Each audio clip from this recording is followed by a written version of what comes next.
Hello, I'm the DM, and you're listening to Campaign 2 of Fools and Flagons, The Tales of Archeron.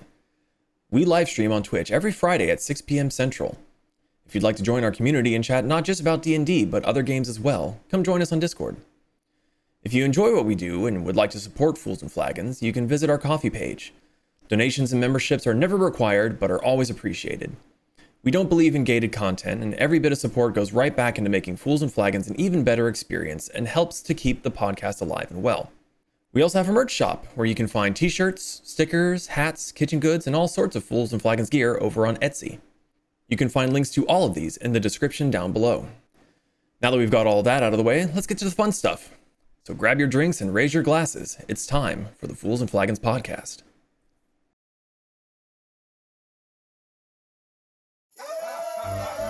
Grab your drink and raise your glass. Make a mess and kick some ass. Dungeon Master has no chance. It's time for Fools and Flagons.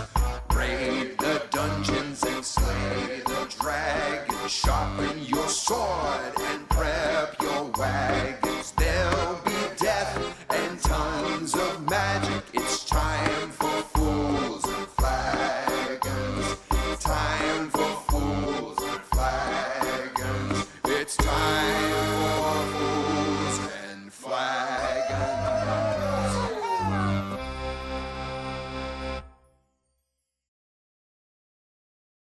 Yeah, it might freeze over.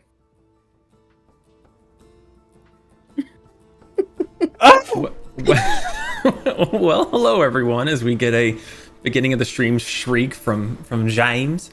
So welcome to Fools and Flagons. Tonight we're going to be back on with the Tales of Archeron. If you're watching us live, hello, hi, how are you? I hope you're having a great week, apart from Chunky, who I made cry in a good way. In a good way. He's a good cray. Good, healthy cry. We do want to go ahead and...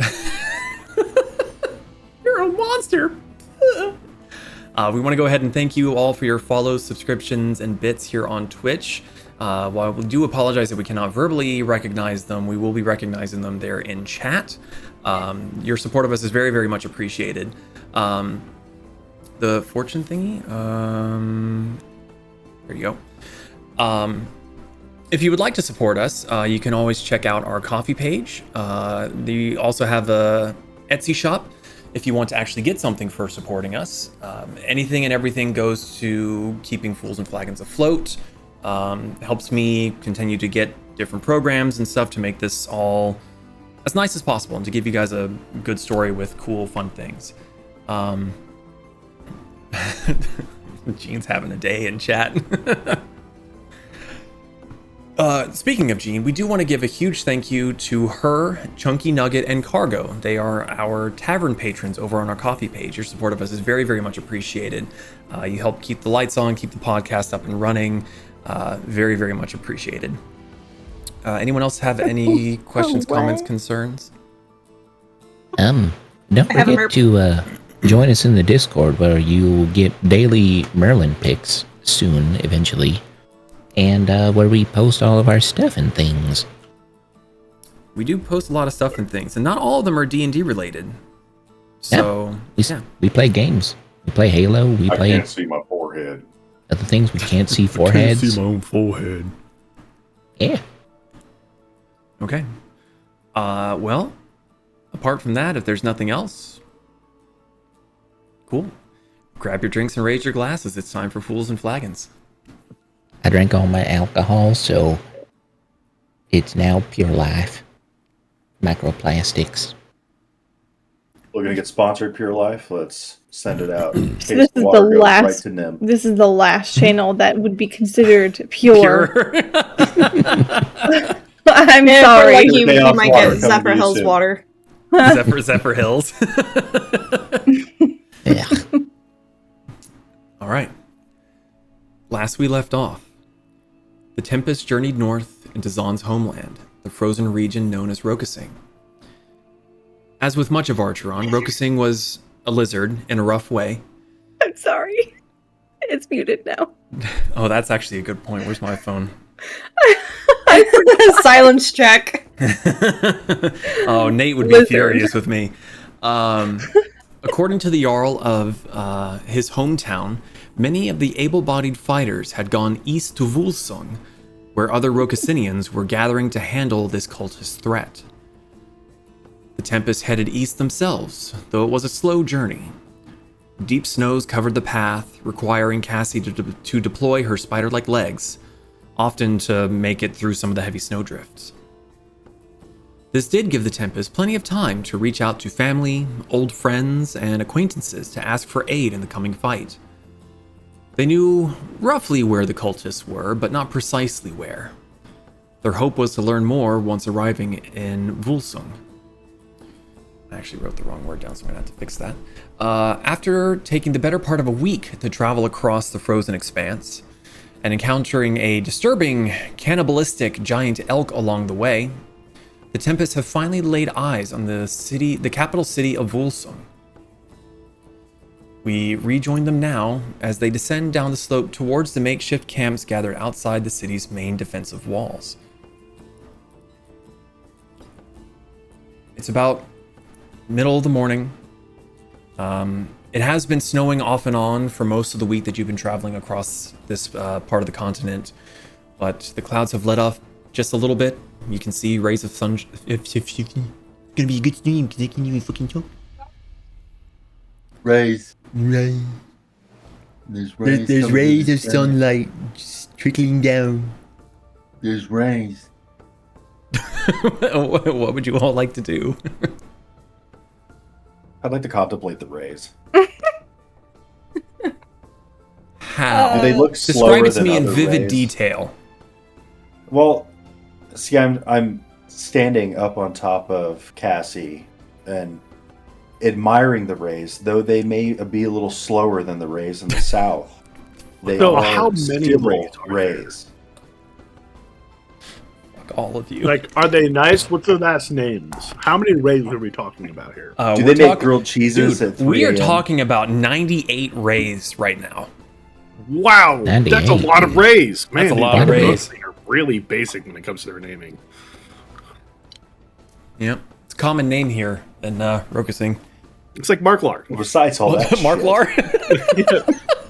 What's Marklar? Everything's Marklar. Doesn't that get? He's like, nah. Hey, Marklar. Hi, Marklar. Fuck all the way off. And that's more HP added to the big bad. Oh, yeah. Thank you for reminding me, Mariko. I'll just go ahead and make note of that. Oh, real quick. god damn it! Hell, I was going to let that one slide because I kind of deserved it, but no, that's more. We That's alright. I'm sure the big bad has a couple extra chromosomes too. Okay. Okay, moving on. All right. Anyway, I You mean, get Zaan came from there, so it's got to be a place of special. seeing as we are coming up on the city, Mariko was up on top with Lakin, but she went inside to gather everybody and to thaw a bit. Okay. Yeah, even though the sun is out, it is frigidly cold.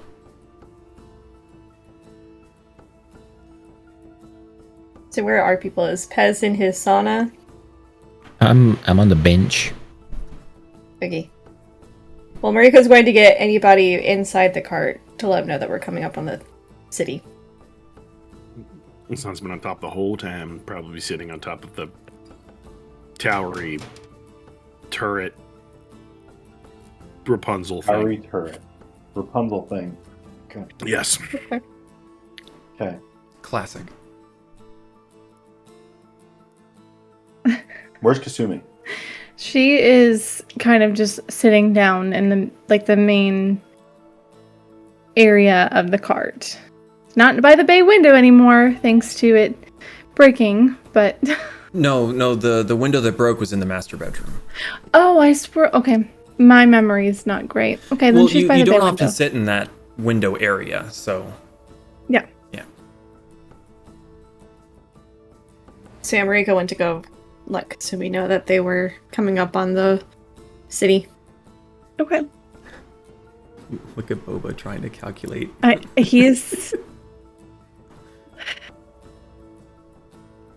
He's lost. Okay. All of our animals in this house are just a little special. Are there any guards or security or anything that are noticing us? It's difficult to tell from this distance. You've got another 5, maybe 10 minutes of travel before you actually get there. There are a lot of tents. Like a smaller tent city is outside of the main city, where you can see very, very thick walls that look old and weathered, but still very, very sturdy. And beyond them, you see very similar homes and structures like what you had seen in Zverker when you went to Zaan's home village. Big thatch-roofed long houses and some smaller ones scattered about everywhere, with a much bigger version kind of right in the middle that seems to be pointed from the gate to the waterway. And outside those walls are just rings and little scattered segments of tents that seem to all be grouped together. At a quick glance, it looks like just a large tent city, but as you're getting closer, you're starting to notice that they're kind of, for lack of a better word, sequestered in little pockets. Ooh, Lord. But there's so many people moving around these tents that it's difficult to tell what's noticed and hurried movement to prepare and what's just milling around.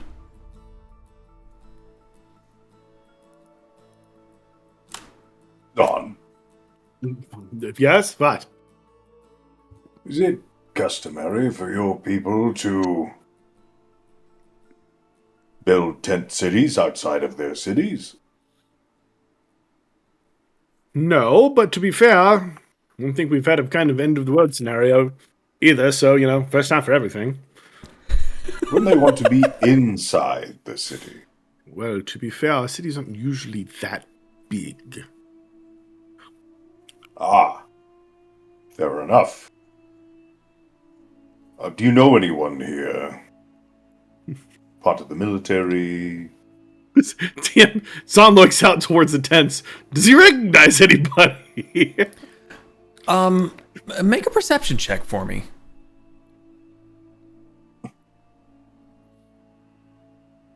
21.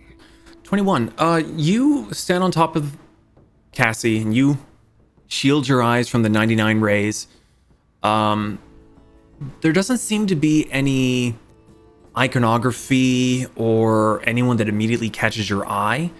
But what you do kind of notice is that a lot of these people seem fully geared up. Like, even though there's kind of nothing immediately going on, a lot of them seem to just be kind of sitting or pacing around or carrying like a water bucket or some like armfuls of wood. They're just doing their mundane daily tasks, it looks like, but they have shields, swords, armor, furs to keep warm. Like, everyone that is moving around out here is decked out. As far as you can tell, this looks like the single biggest raiding party you've ever seen. I'm so proud. Nope, can't say I recognize anybody, but we should definitely find whoever's in charge and find my father. Like, how close are we He's to a the rather town? big lad, correct? Oh, he is bigger than you. You're getting closer. As soon as we get close enough, I'm going to yell out to the first person I can see and ask, "Hey, who's in charge? And I need to find Quancaro. Do you know where he is?" I was gonna say, why'd your voice change? That doesn't sound like Zaan at all. Because I'm not literally saying that. As you get closer, you start to notice that people are coming out and looking and very unashamedly staring. You all know why. You've seen this a million times. No one has seen a moving cart like this, especially up here.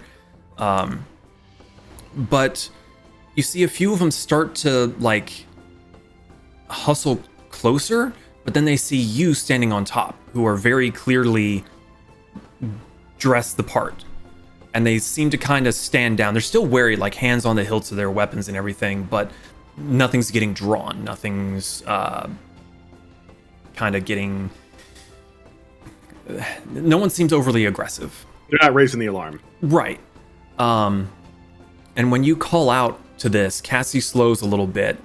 And the one that you called out to, it's just a little gaggle of human Rokasinians, and he kind of looks up at you, like head to foot, and goes,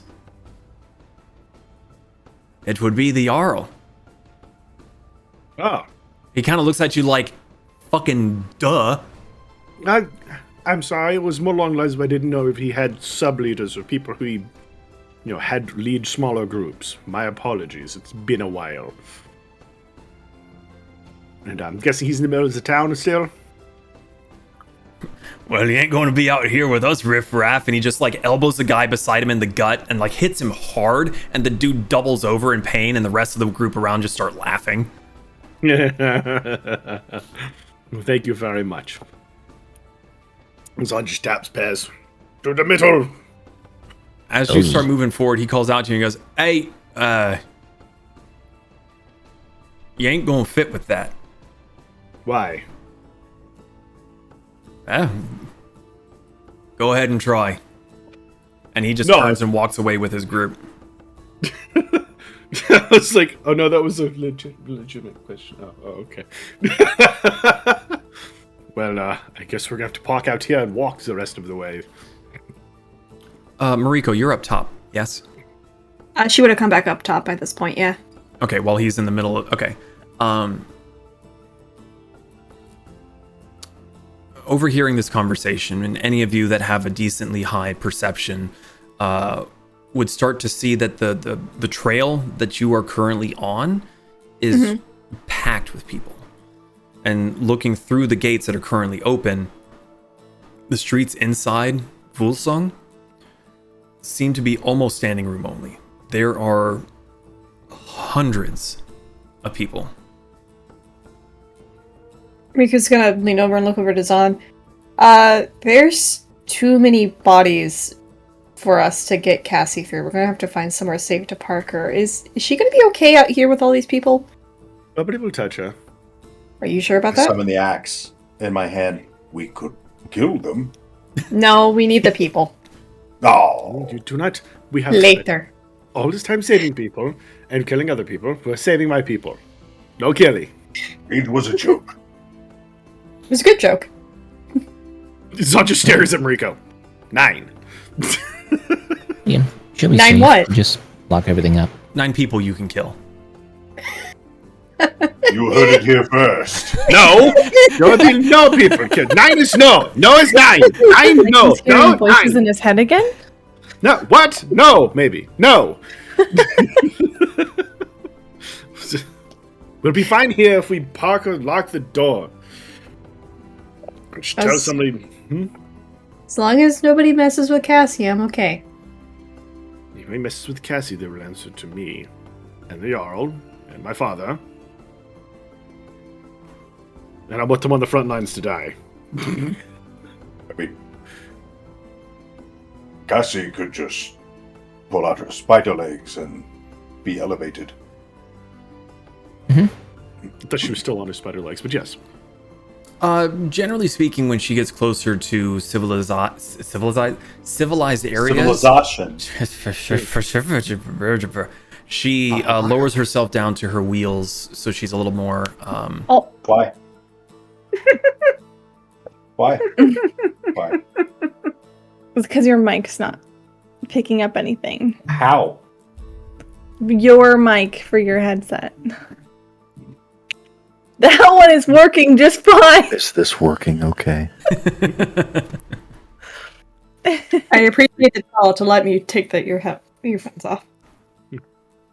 So, Yeah, Yeah, we'll just elevate. yeah, that works. Okay. So you find a place where Cassie can kind of, for lack of a better word, stand in a corner. And then you all hop off and start trudging through on foot. Yeah. Mariko would have made Zaan make sure that someone knew that, like, Cassie was Zaan's, not Achi. She's saying Zaan's because Zaan is one of them. Yeah. Zaan's gonna grab the first person, grabs it, pulls them close. Nobody goes in there. Anyone goes in there, they die. And then you die. Gay? Just lets it go. You see the other people that were kind of walking with him look just as stunned as he is, and just kind of just doesn't know how to respond to that. Like, he doesn't look like he knows you. Doesn't matter. He dies. Pez would also have told Cassie that no one, and I mean absolutely no one, is allowed to enter her unless it's us. Okay. Stab him. We'll be back soon, Cassie. Okay. Lakin's having a And moment. waddled away. I'm having chest palpitations, holding that in. Get back. Get back. I forgot that's the shirt. Get me away from here. Okay. James right now.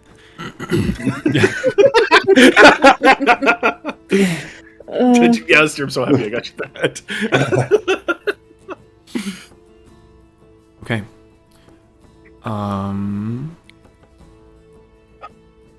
Yes, sir. Are there any orcs? You see a smattering of orcs, and they don't. You see like maybe a handful of half orcs, but you see a lot of full-blooded orcs here, and they all seem to be dressed Good. very much like Zaan. It's good. There's more of the useful kind instead of the worthless half-breeds. Oh my god. Didn't take you to be the racist one. You have known that I hate half-orcs. For ever since I could.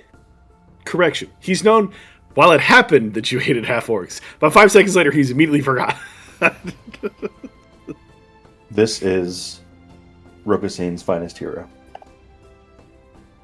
I never said that. This is it. Allegedly. Right here. Allegedly. Allegedly. TM. So Patent pending. are we gonna have to stab through the giant mosh pit of people to Well- get to where we're going? Pez, I do have a question before we go further. What do you look like right now? Me? Well, because before you've been full State Puff Marshmallow Man, so I'm curious with the pendant that Zaan was able to get you. 7'2". Buff. I'm just wearing my wolf coat. Okay. Well, because that was going to kind of influence how I was going to have you get through the crowd. If you're just going to like rubber baby bunky bumper people out of the way, or if you were just small enough to like. I'm noodling. Okay.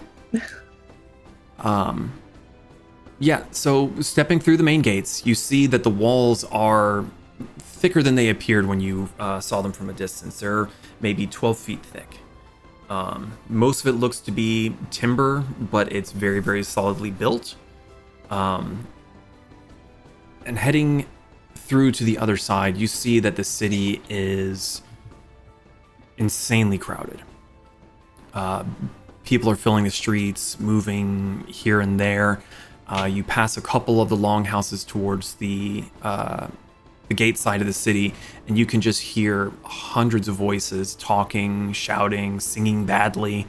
You can smell the scent of freshly cooked meats wafting from pretty much every open door you pass by.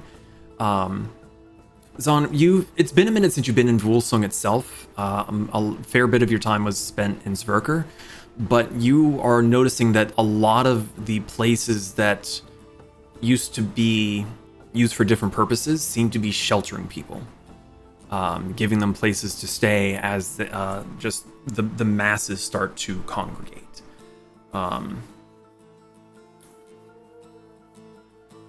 It's not like standing room only, but there's a fair few times where you have to kind of cut and weave to get through throngs of people that are just kind of gathered and talking or moving as a group. What are you all doing? How are you navigating the city of Volsung? I mean, if I have to go in between people's legs and speed bag some people to get through, then I'll do that. No. Rico is holding on this to great Kasumi's sleeve. Okay, Mariko's holding on to Kasumi's sleeve. Kasumi? Kasumi's walking behind Zaan with her like chin up, just completely unbothered. Okay. She's got her kimono on. Tails just floofed behind her. Okay. Lakin, you said something in the middle of that? I can part this great divide. How do you plan on doing that? I will move people. No. But to be fair, like, we're not really hard to move. You kind of just search yourself through, as long as you're not. I will grab the rabbit and the kobold and put them on my shoulders. I was half expecting you to just hold Zaan in front of you, just start shoving people with his name. Multi-pass. Multi-pass. I just baseball the back of his head. Multi-pass. Multi-pass. Security level 5. Just straight to the side. Careful, he's got a sword. He'll kill you.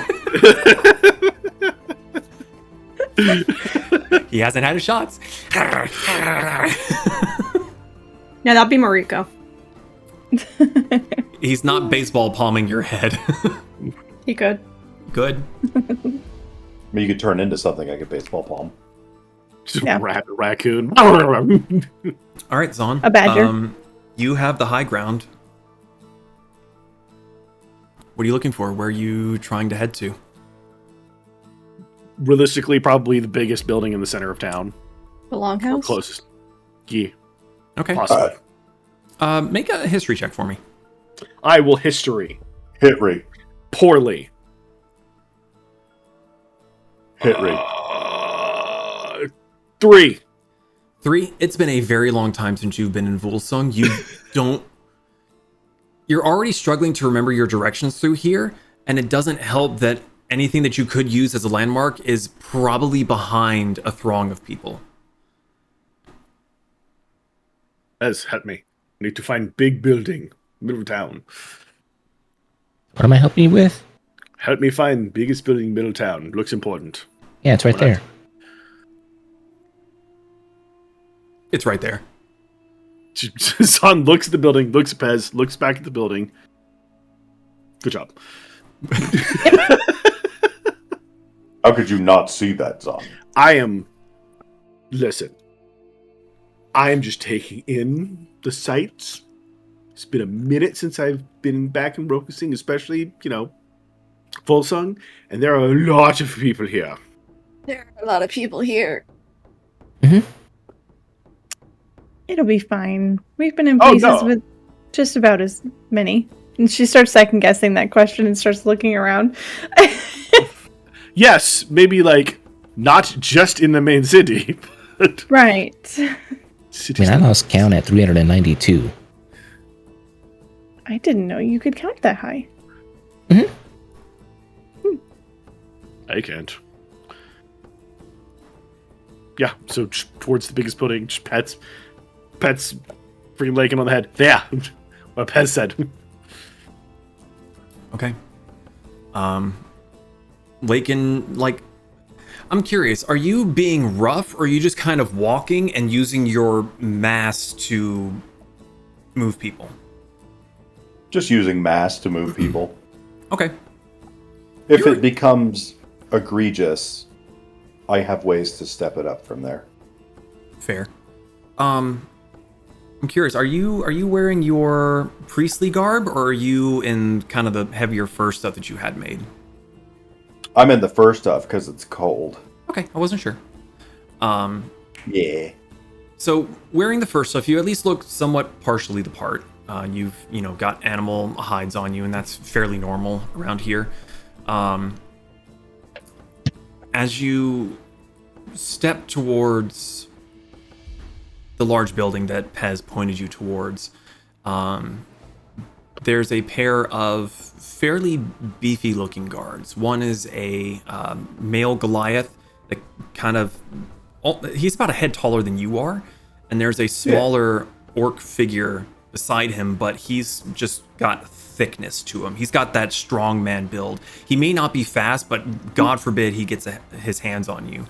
And they both look towards you as you head to like go inside with two creatures on your shoulders. The Goliath puts his hand out, but the orc is the one that speaks. Oi, what business do you have with the Jarl? I look to Zaan. We have come from a long ways away. Well, I'm returning home, but we have to discuss a possible army showing up here, and I'm looking for my father, Quancaro. You're Concaro's kid. Yeah. He folds his arms across his chest. Prove it. What's he look like? Oh, I have to tell you what he looks like? I mean, he's bigger than Lakin.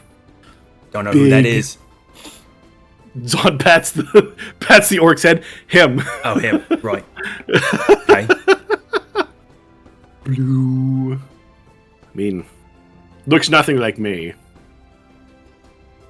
I ain't seen no one who looks like you. Well, yeah, it's because, you know... Zaan's like, do I go taboo? Yeah, we're balls deep. We're going balls deep. Well, when you come through the evil portal of sucky of evil, and Valkyrie takes you, and then Quancaro raises you, what do you expect? Still haven't really told me what he looks like. I mean, full beard, gray hair. God, it's only been about to be... How long have we been on a trip, Kasumi? Like, think of what his hair might have grown out to if he hasn't taken care of. I lost count. It's been a while. Bet yet. Pause. Zaan just crosses his eyes. I'm gonna send a message to Quancaro. Okay. Dad, let me in. Yes. Dad, they're being mean.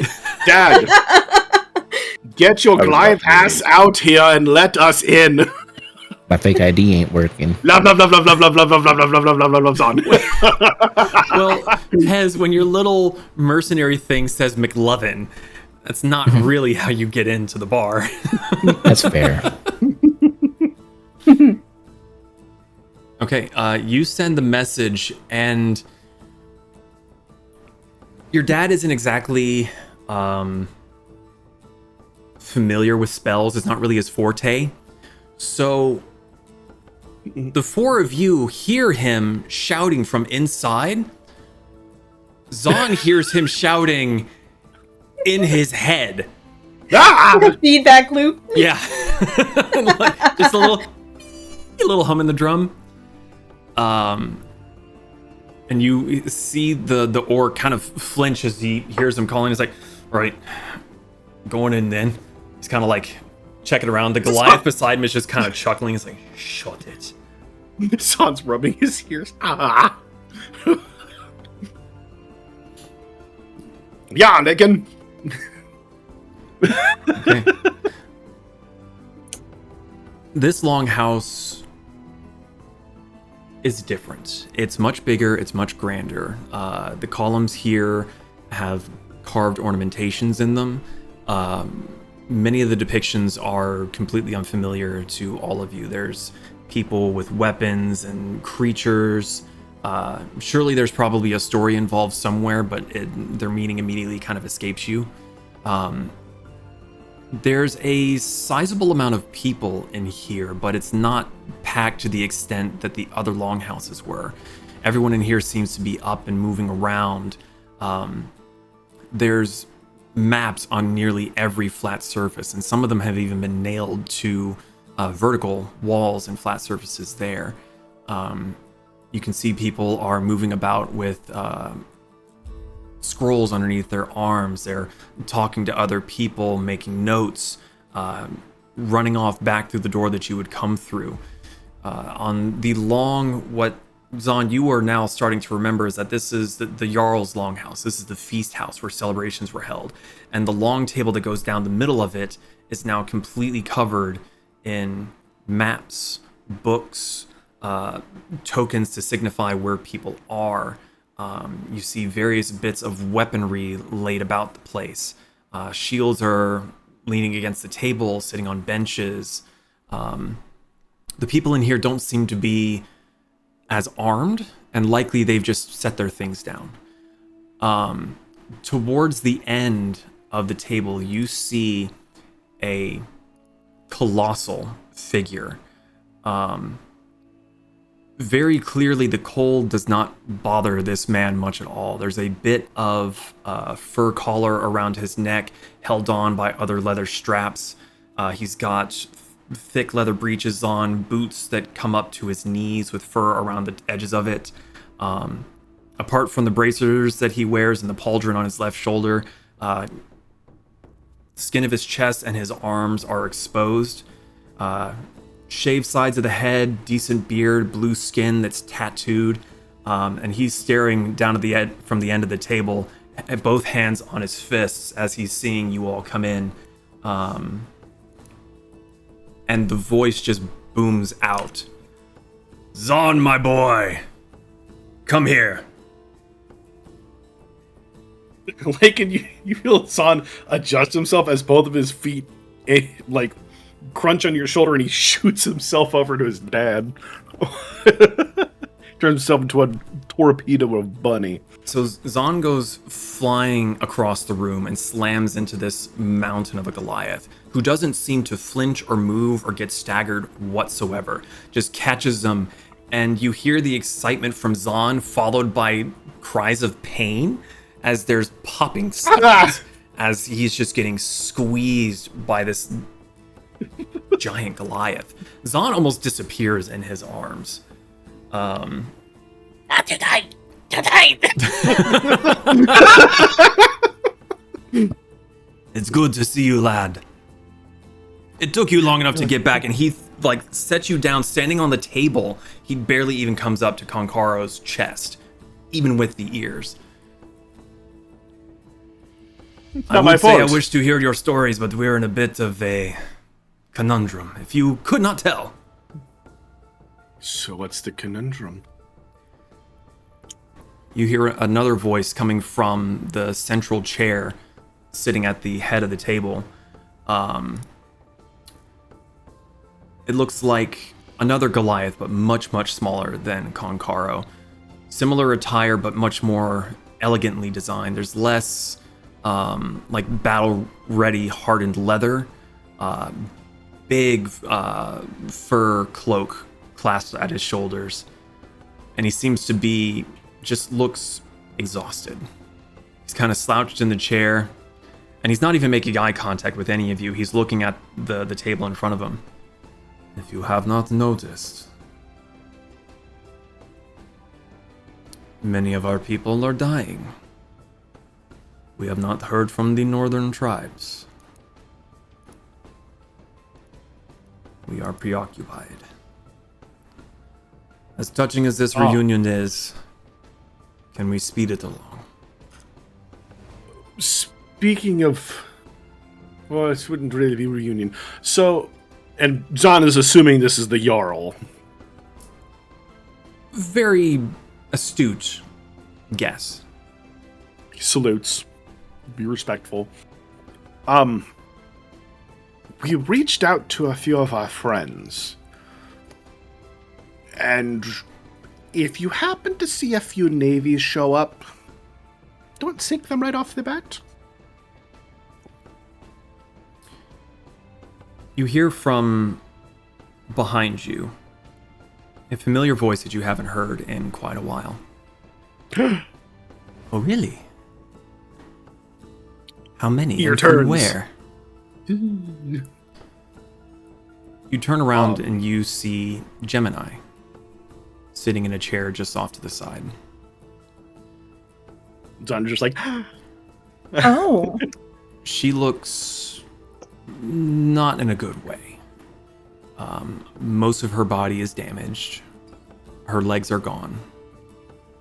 The clothing that she is wearing is still very tattered.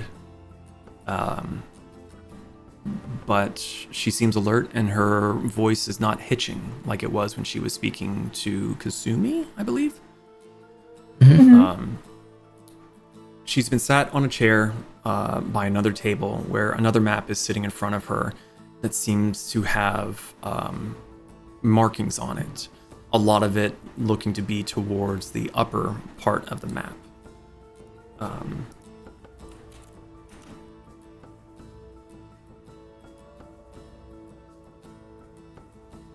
Can I,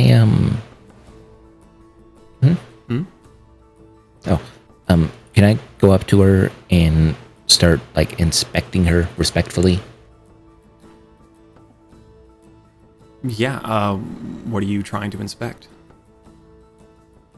Like, if she's repairable. She's very likely repairable, but the materials to repair her would be very difficult to find here. Like, I'm just giving her a once over. None of the... As far as you can tell, most of the damage seems to be to her extremities, which you can see at the moment. A lot of her outer shell, for lack of a better word, has been cracked and damaged. But as you are inspecting her, she seems to go through fairly familiar motions, lifting arms up, moving them out of the way. She's been worked on before by Chamale and Borgrir, so she's familiar kind of with the routines of where you're trying to check. She gives you a little pat on the head, which kind of smooshes your hat down a little tighter. It's okay. I am fully functional. Well, I am in no danger of expiring. Oh, yeah. Forgive me for asking, but what happened? That is a very, very long tale that I have spoken of many times before, and unfortunately, this is not my house. And she gestures back towards the Jarl.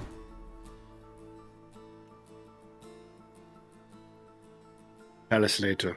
We're gonna catch up on that. We have time. So, I reached out to a relationship in Papamia. You're a woman. Konkaro like booms out. Sounds like yes.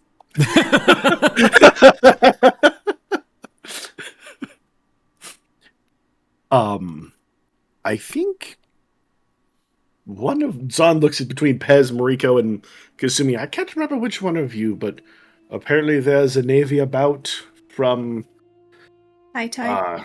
High Tide. Mm-hmm. The pirates. That is already out and about. That knows we are meeting here. You hear a heavy sigh come from the Jarl, and he's just kind of pinching the bridge of his nose and just looks exhausted. You are saying that you have brought more people to my doorstep. When we are already at capacity, over capacity, we can barely feed anyone. With the raids and everything happening, you are bringing... And he just kind of like full face in his hands and just leans forward and is just like dead-eye staring at the map. Raids? Question mark. You knew that was happening. Konkaro speaks up now. We do not know how or where, but they are coming from the north.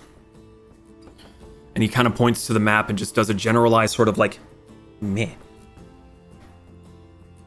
They come from the storms where the wandering tribes come from.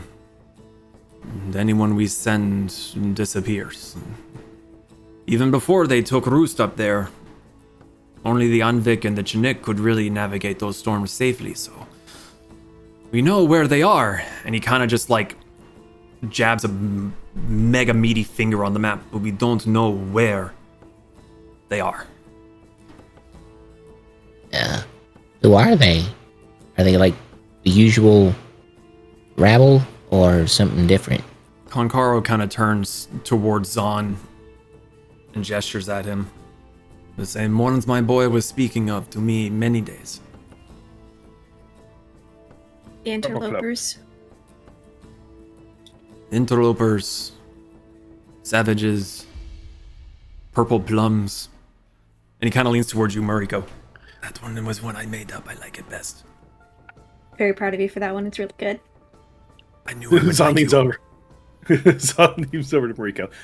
Tell them about what we call them. I don't know.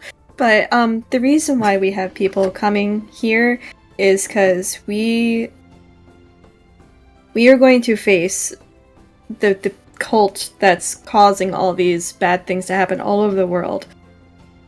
We know that the Harpamere people are sending people. We know all the pirates are coming.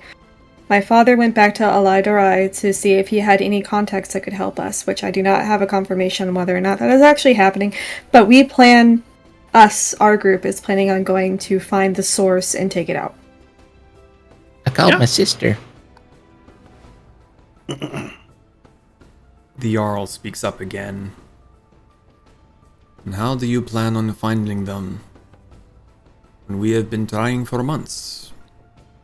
And have come up with dead scouts. And more raids. Gemini speaks up at this point from her section. The place is masked. Unable to be scryed upon, unable to be located by any sort of magic. I have tried on numerous occasions to contact Brick, and the spell never succeeds. Kasumi's going to reach into her bag and just start rummaging around for a few seconds. And then she's going to... I'm trying to check my inventory to make sure that I still have it. I still have the crystal, right? Which crystal? The shiny. The shiny. The one that... I don't have it? No, you don't have it. You stashed it in the cart. You had Pez squirrel it away. Okay, that's why I was trying to look through my inventory as I was rummaging. So she's going to rummage through her backpack and then frown and then put it back on. Riko's going to look at her. You were looking for the shiny, weren't you? Maybe. See, I'm going to allow that question because I know how high her insight is, her passive insight. So I'm going to let that slide. Oh, well, Kasumi was not being subtle about rummaging through her set. Like, it was the whole, like, kid home from school. It was more that she knew what you were looking for. Oh, okay. Well, the fact that she knew that Kasumi took it from her. But they're trying to find the cultist. The shiny helped find the cultist. Therefore, Kasumi is looking for the shiny. That was good. We still have it. It's in the cart. To be fair, I can use it, but I don't have to attune to it. When I attune to it, that's when the bad things happen. Okay. That's the only reason I took it away.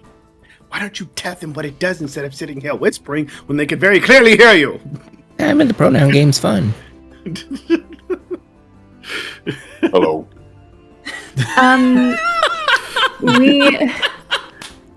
We actually have something that can help. I don't know why that tickled me. Carry on. Like, Kasumi she's a very guilty smile on her face, and she's like, we actually have something that can find them. Okay, when we were in the tunnels under Takatari, where one of their death worms was trying to kill the whole nation, starvation and famine-wise, we found this little crystal thingy. I call it the shiny. When I held it, it had like these little plasma thingies that I learned that word from Larian.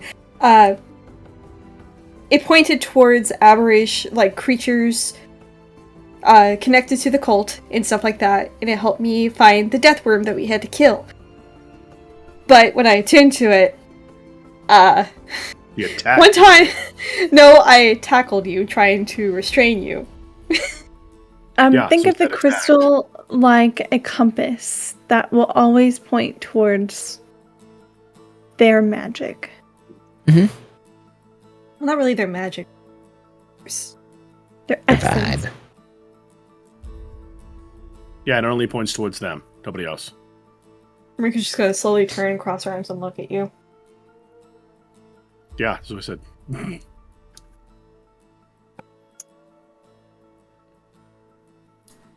I mean, do you want me to get it? I can go get it. I know where it is. I don't know if you should get it by yourself. I'll hold my hand up for anyone to grab.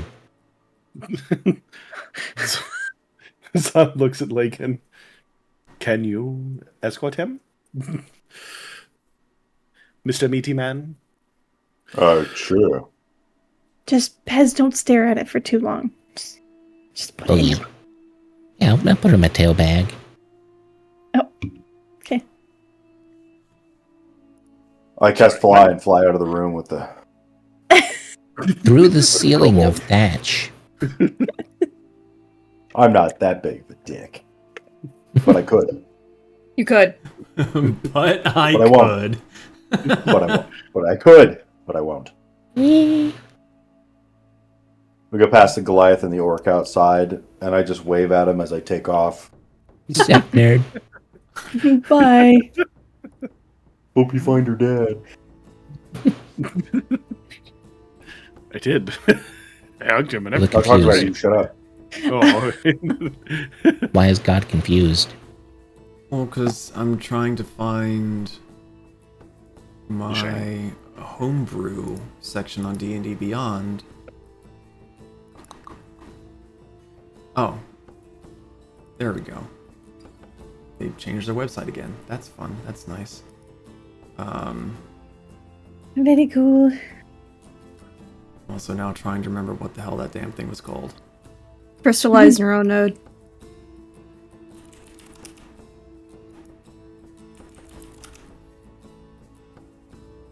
There it is. Shout out to the eyeball behind you. Always watching. Let's see.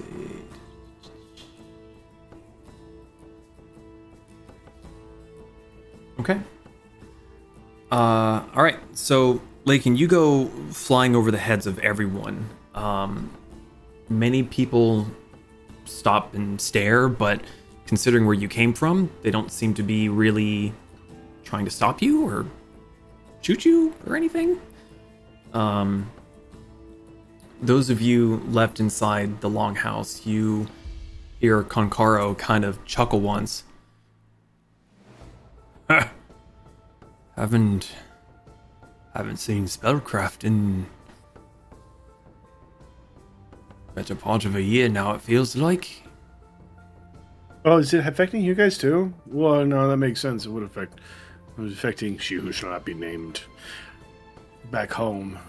I can still do it though. Disconcerting, but also hopeful. We won't get into my philosophy of why I can still do it. It's very messed up.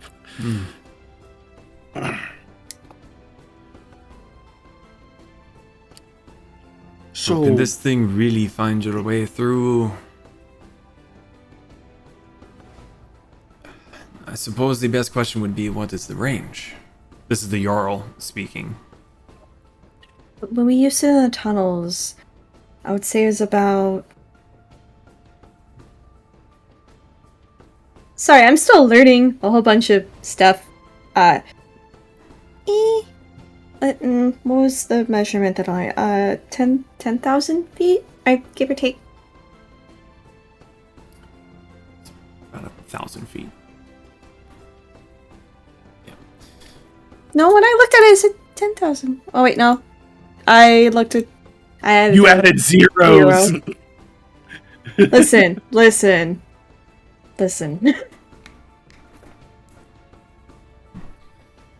I hate to tell you this, but unless you are following one of them back, that will not be enough to get you to where they are supposedly hiding. So, about that, good or bad idea? We'll determine that after I explain it. Do they come out frequently? They have sent raiders to Gunkul and the other local villages. They seem to only be taking what is necessary.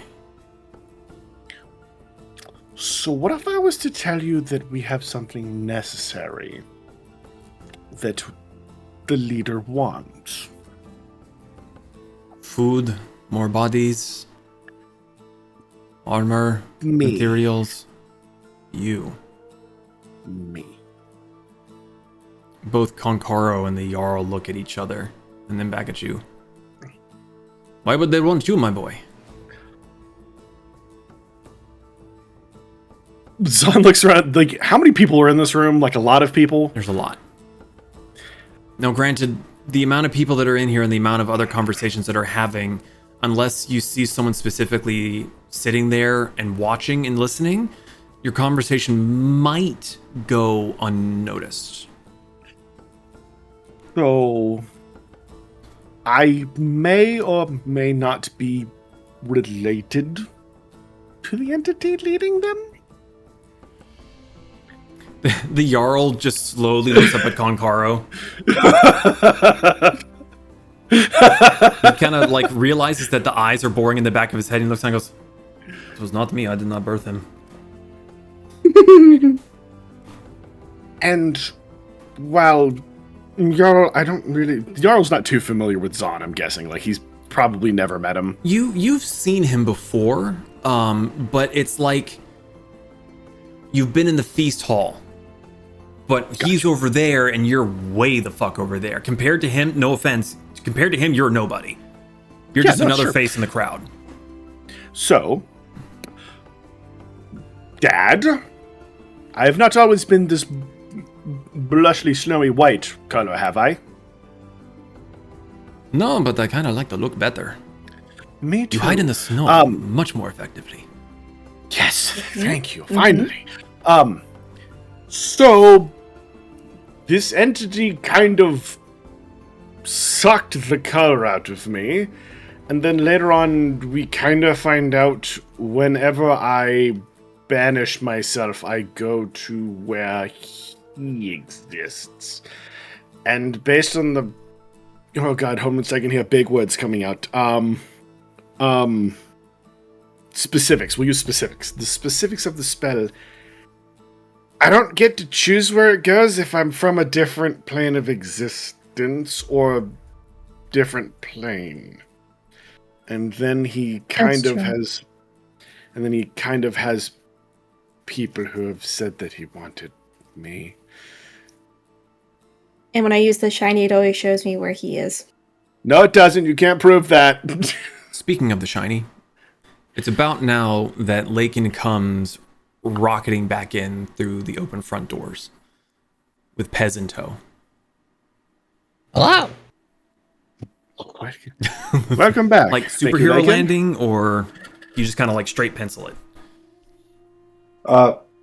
You know what? I'll float down like Doctor Strange.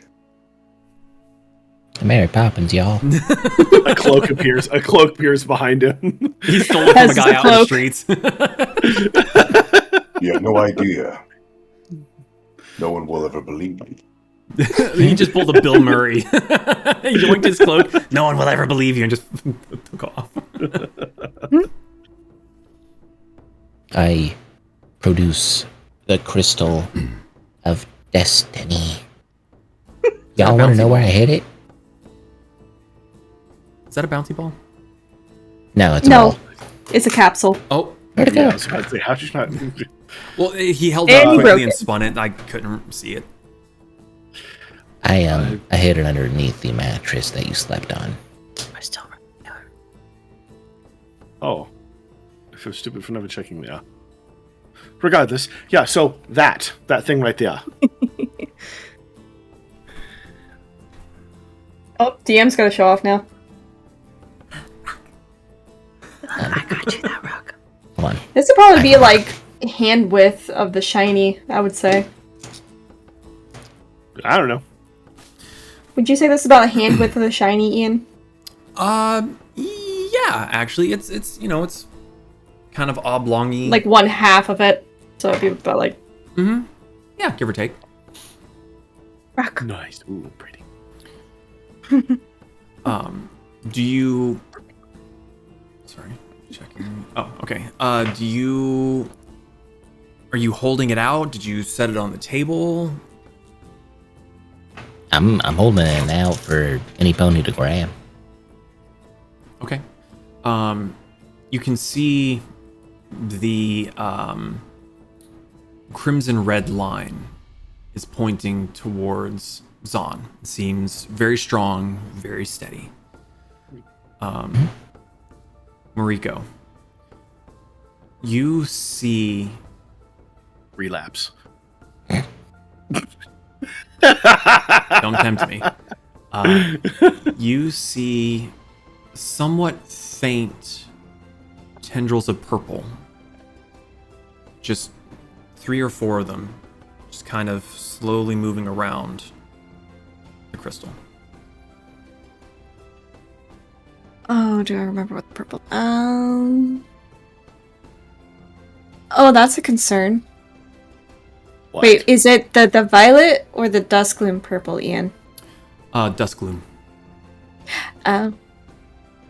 Yes. Pez, may I? Yeah, here you go. Here, rock. Rika's gonna take it. I'm not attuning. She like announces to the group, "I'm not attuning." Staring at her. I am not attuning. Rika's gonna look at Don't it. worry if you. Konkaro, could you bring me closer? And, Gemini's kind of doing the uppies sort of thing. He comes over and he very gently, very respectfully kind of scoops her up and sets her down in one of the bench seats near to where everyone's having this conversation. She seems very, very interested in this crystal thing. Okay, so you take hold of the crystal. She's gonna shuffle so that Gemini can also see it. So, judging by the other 2 colors that I've seen thus far, those lines probably mean that it's cultist. The Jarl looks... Oh. Get your mic plugged in. Like, yeah. That'll fix it. It's okay. I got him dunked down, so I won't pick him up. Okay. The Jarl looks from you to the crystal, back to you, and kind of follows the red towards Zaan. You say this thing can point out the purple ones. Yes, that's what I'm guessing. When we were in the tunnels, it mostly pointed towards creations of the cult, with like the death worm and like the little creatures that we had to fight down there. It always point towards the bunny. I'm guessing that these purples point towards the interlopers. Wasn't me, it was the purple cloaked man.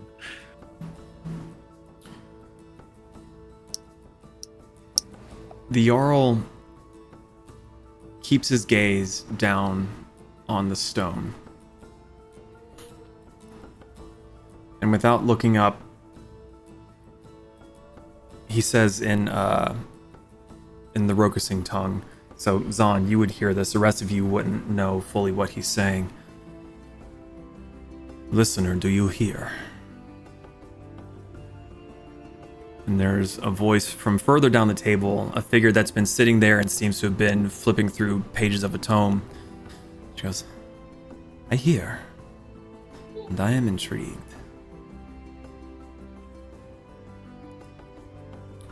The Jarl swaps back to common. How certain of you are this? Fairly certain, because we literally got this from one of the creations of their cult. It's been tested in the field. Mm-hmm. The big one there, and he points towards Laken. He's a quiet one. That's probably for the best sometimes. He's super nice though, and smart. He knows a lot about dragons. Oh, God, please. There is not much that I need say.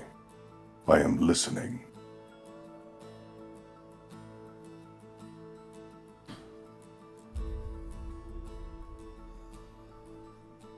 The Jarl kind of sits his elbows on the arms of his chair and folds his hands together, chin sitting on the knuckles. We have more on the way. Not much space to keep them for long. And we have been floundering to find these and where their nest is. His eyes flick up to you, Mariko. You can read this thing and find them. For the most part? And you say this works within 1,000 feet? Yes. He looks towards the purple strands, and you can kind of see his brow furrowing, and there's a little bit of a vein in his temple that starts to throb. Now he says in common, "Listener, your thoughts were true.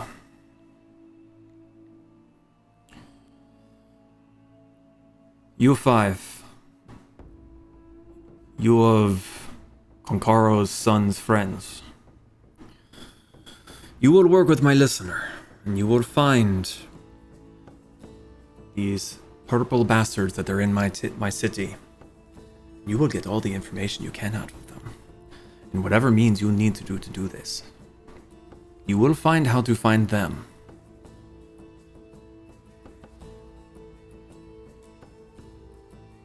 What are you waiting for?" Oh. We can go now.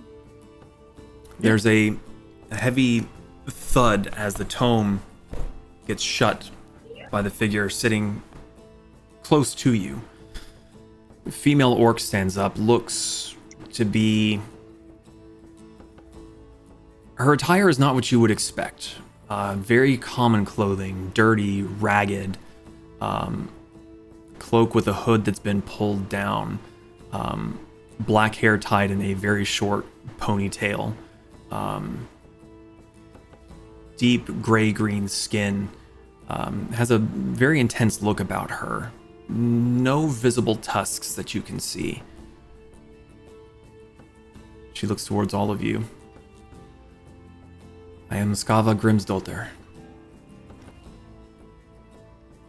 According to the Jarl, we will be working together."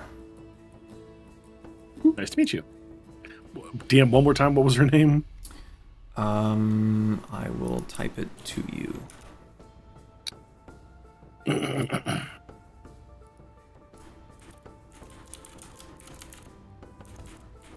Sorry for the loud clicky clackies. Click clack. Oh, I was really close. I just did a C instead of a K.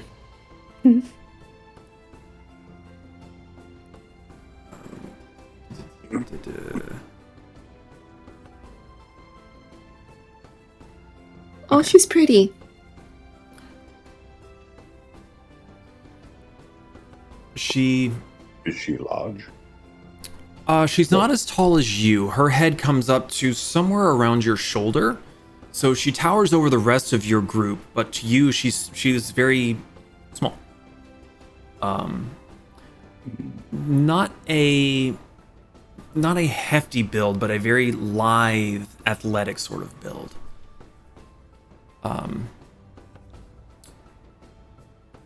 She turns and leads you all away, and doesn't seem to be looking over her shoulder to see if you're actually following. But Zaan, you feel Konkaro's hand come down around your shoulders and your back, just the one hand. "You be careful, my boy. I will be here somewhere. You cannot miss me. You know where I will be." I always miss you. He kind of leans down towards you and has like got his eyes on Skava's back. "That one is intense. Sometimes she scares me of what she knows." Oh. I guarantee she'll scare me too, then. "Yes, good luck." And he gives you a very hearty shove. Go get it, boy. Yeah. "Do not start the big fight without me." Zaan will be like, "Go ya." No, he just kind of looks at you and just like... just confused so hip dad and young, look. Zaan.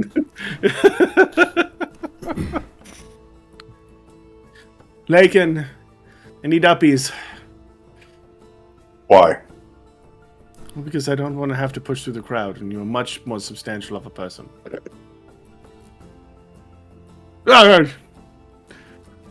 Mariko's following after Skara. This is awesome. Sorry, it's Skava. Skava, Yeah. sorry. Skava. Kavagrim's daughter. She turns at the entrance to the longhouse and seems to be waiting for you all to join her. And before she steps outside, she flips the hood up over her head, and you can see very quickly that if you don't keep a careful eye on her, that she would just vanish into the crowd. But she's keeping a slow pace. She seems to be keeping her stride just enough that the rest of you can follow without really losing her. She seems to be leading you towards the docks. Sorry. Eventually, she takes a turn into an alleyway where the angle of the sun keeps things in the shade. There's a lot of movement around. Dock workers moving, lifting, carrying, setting things down.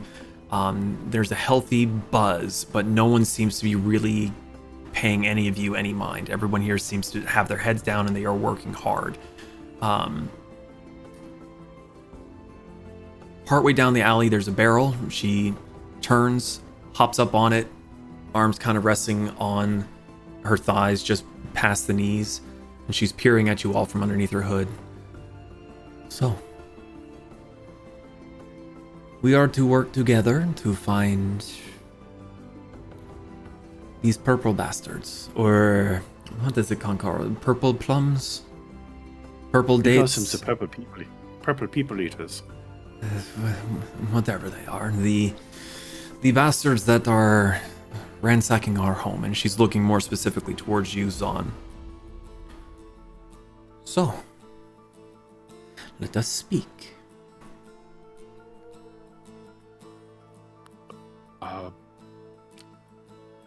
Mariko pulls the shiny back out because she had stashed it when they left the longhouse.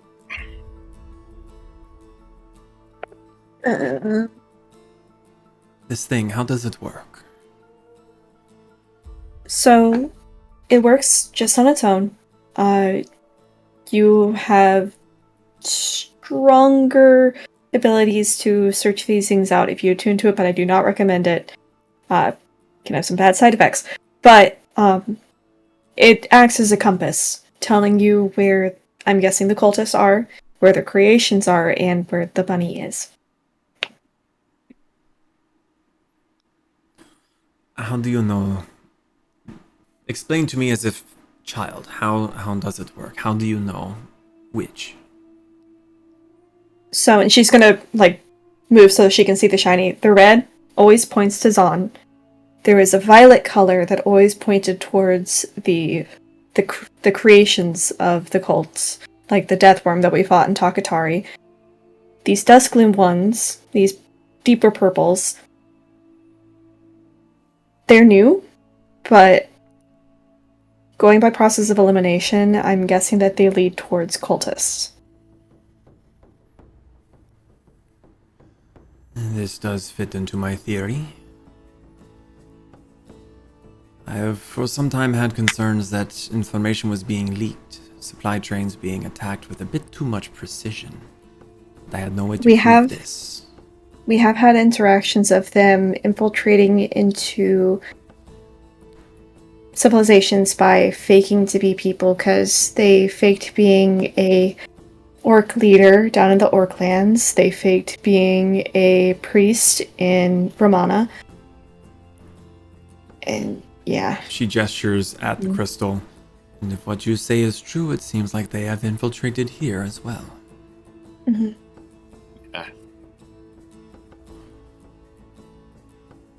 So, if we are to work together, I wish to know more about you, how I can make use of you.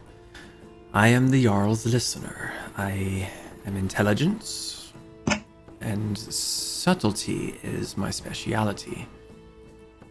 Ooh. If I did not want you to see me, to know that I was there, you would not. Yeah, Kasumi Really? does that too. Say I again, do. Lakin? Really? Yes. I would like to see this in a game after we are finished. Curious, but I'm not opposed to a little wager. And she actually seems to look a little more interested than she has ever since she's talked to you. Kind of gives you a bit of a up and down, kind of trying to size you up, trying to figure you out. What are your specialties?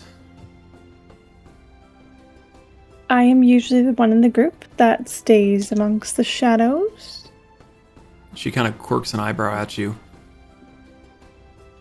Curious with how brightly colored you are. I can be surprisingly stealthy, but also not everything appears to be as it is. And then she shapeshifts down into fox form. He's also And a she very good shot with a bow. She just stares up at her. Not as a fox. She cannot shoot a bow while she's a fox. The fox just opens her Shake mouth her and head. Shake her head. I'm so tempted to allow that to be a thing. Bleh. Bleh. No, that would be way too overpowered. Be really fucking funny though. Oh, look at you little. That is curious how you are able to use magic. She shapeshifts back into human form and she's, that's not technically magic, that is my innate ability. But I can also do magic, but we seem to be an odd sort that's not as impacted by the limitations.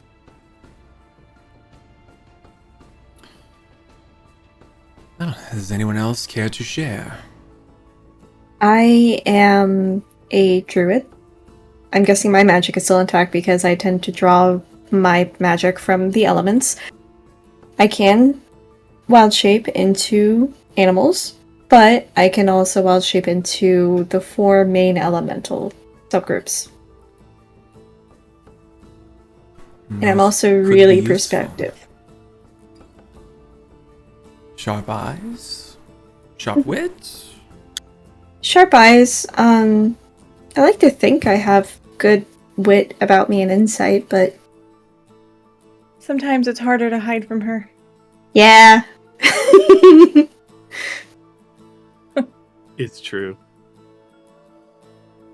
Who wishes to share next? I'm just a dude. I got guns. I can speak with animals. I got a little shit who likes to eat things. His name is To become a- Hamburger. Did you bring him with He you? can become a big shit. Yeah. He is not the only feathered lizard that wanders around these areas, but good to know. What is your range? How far away? Pretty far. I mean, like, what? In what ways? What do you mean? If I were to station you on a roof, how far away would you need to be to take out a target? Well,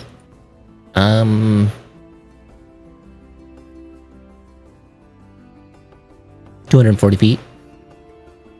That is oddly specific, but good to know.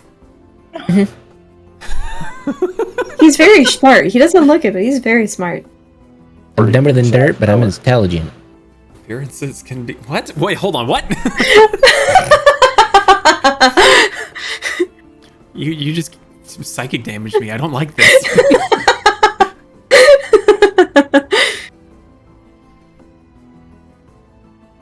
You, she's looking towards you, Zaan, I am assuming are much like the other meatheads around here, and you hit things very hard.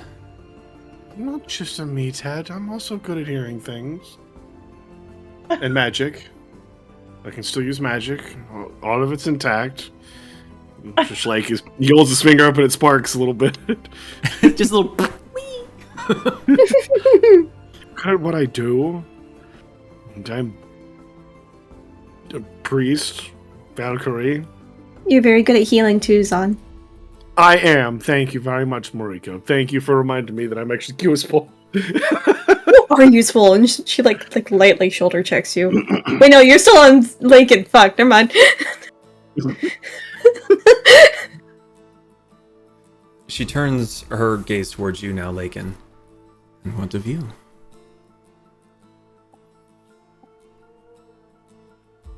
It's better to show than to speak. By all means. I just kind of like hold my hand up, and there's ocean water that runs up my hand and forms into the axe that just appears. I am also a master of the black arts of necromancy. She shifts forward on the barrel a little bit. Necromancy. And you five. She kind of looks towards Pez a little uncertainly. Or 4. I like an eyeball. You 4 claim to be able to use magic. 2 of you at least I see proof of. Where for the last half year or more, no one has been able to use magic until a hard friend arrived. She was the only one to be able to summon the arcane. So, why is it? We know why she is capable, but why are you?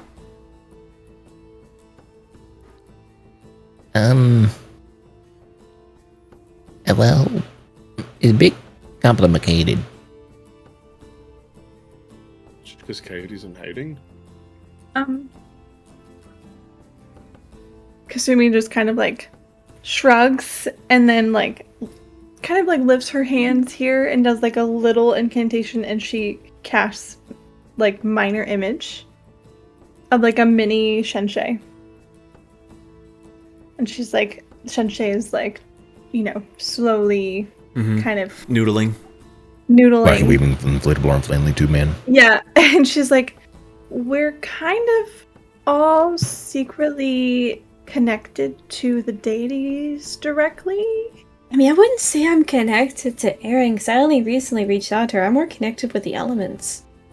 But Erin has contacted you, though. Yeah, that was very startling. Done. Kasumi's gonna dismiss the image. She looks towards you, Lakin. You worship which god? I am the champion of the Mistress of the Seas.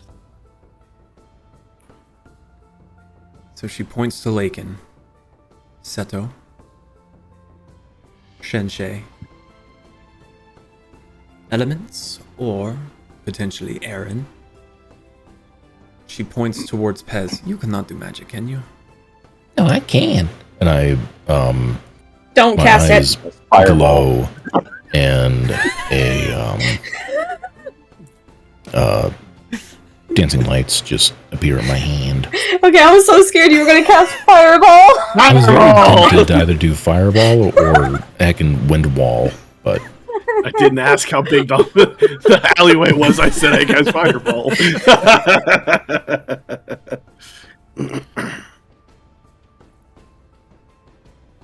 So your deities, apart from Coyote, seem to be from across the sea. yeah, sometimes mine kind of flickers in and out. I mean, I did hear that Mr. the Coyote, sir, was injured badly. This could shed light on why most of our magics have ceased to function. Interesting. We do tend to keep communication with them on a regular basis. On But frowns. unfortunately, it's been a lot more difficult lately with what's going on, because this is not just an issue on this plane. The deities are also dealing with an issue. I have heard rumors and concern that our erstwhile foes to the south have also lost their muster. There's a big giant scar in the desert. A giant shit stain that looks deadly. Mm-hmm.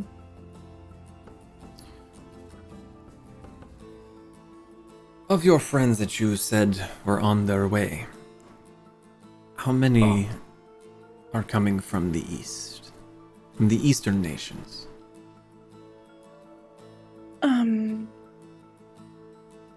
A lot. Well, as the Aslan said no, I thought. I still don't have confirmation on whether or not my father can get anyone from Malaidorai to help us. We did reach out to Taikosuki, but she could not guarantee how far up the chain of command that she could send the message in Takatari. What did the guy in Romana say, Kasumi? Let me refer to my notes. The guy in Romana, the Thieves Guild said that they would do what they could. They weren't necessarily being upfront about what they could do, but that's not surprising given their profession. I did end up asking my sister, one of my sisters. Oh, that's right. I might have had to bribe her a little, but that's fine. That just seems like a sibling thing. You know, Zaan was giving me a hard time for that. If only he knew how bad. I barely even know my sister. And everything's about money. But anyways, besides the point. Then we reached out to Jade Paws from High Tide. And they're the ones that are coming up with the pirates.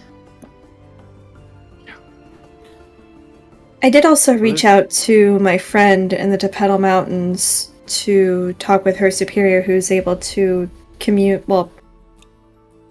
sense the elements, I guess is a better way to say it, to see how the elementals may be able to assist, but I have no guarantee on that. Well, it seems we may have our work cut out for us. First things first, we must figure out a way to hunt them down and find out where they are burrowed. Without the tribes to the north, no one has a way to get through these storms. The Chinook tribe and the Anvik tribes are the only ones that were able to navigate those storms without perishing. And yet somehow these cultists are able to manage it fairly regularly. So, and she gestures now towards the crystal. Judging by your little device there, it sounds to me that, and she kind of gets a wicked sort of grin, and Lakin, you can see that where her tusks would be, looks like that they've been filed down.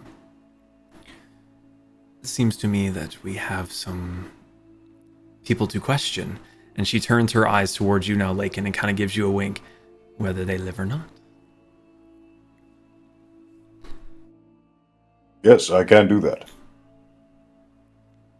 If we're going to be hunting these guys down, I might stand out like a sore thumb, so I should probably fix that. And Marika's going to use Alter Self to change her hair to be similar colors to her family, like dark, almost black hair and pale complexion. Make a bit of pink. You look so muted. Yeah, but I look normal now, so I don't stick out like a sore thumb. You don't look normal to Zaan me. just looks down at himself. I don't like normal. But I understand the purpose for it. I mean, pink in Winterland stands out. Just a bit. Only a little bit. Are we wanting to hunt them down now? The sooner we can get some information, the better. It also gives us the element of surprise. If no one knows that you are here and what you are capable of, then they don't have time to react. I'm assuming you all showed up recently. Yes. Just so now. we're wanting to apprehend them first, and then question them, and then decide their fate. Well, it depends on how much of a fight they put up.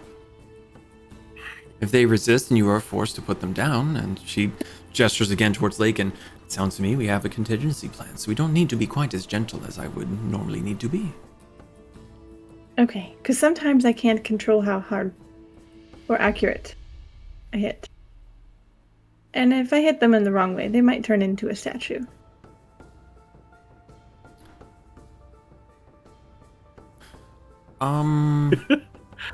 This is the DM speaking here. I don't know that that's 100% true.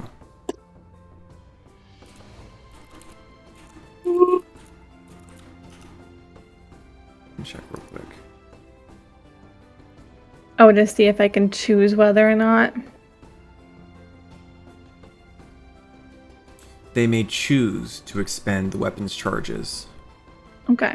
Well, because I mean, D&D Beyond, everybody. D&D Beyond. I mean, it's What is a this home, for? it's a homebrew weapon, so. What are we trying to do? oh, my bow. If I crit with it, I can turn them into a jade statue. Remember the guy that you chased down in Harpermere? Yep. I don't think Pez remembers. He's probably drunk. No, I do. I vividly remember. That was the bow. Again, I just have a million billion things running through my brain. There's I mean- been a lot that's happened. You're an artificer, so it makes sense.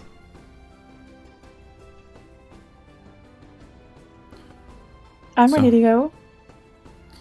Yeah. Eh?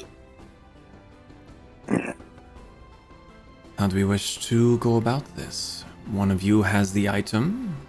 Two of us can slip through a crowd unseen. We have to find one first. Oh, that means I'm leading the pack, aren't I? Someone can be with you. Please. There's a lot of people. A hunt.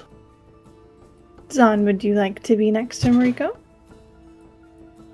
Yeah, sure. I'm gonna stick to the shadows the best I can. Probably for the best. Excellent.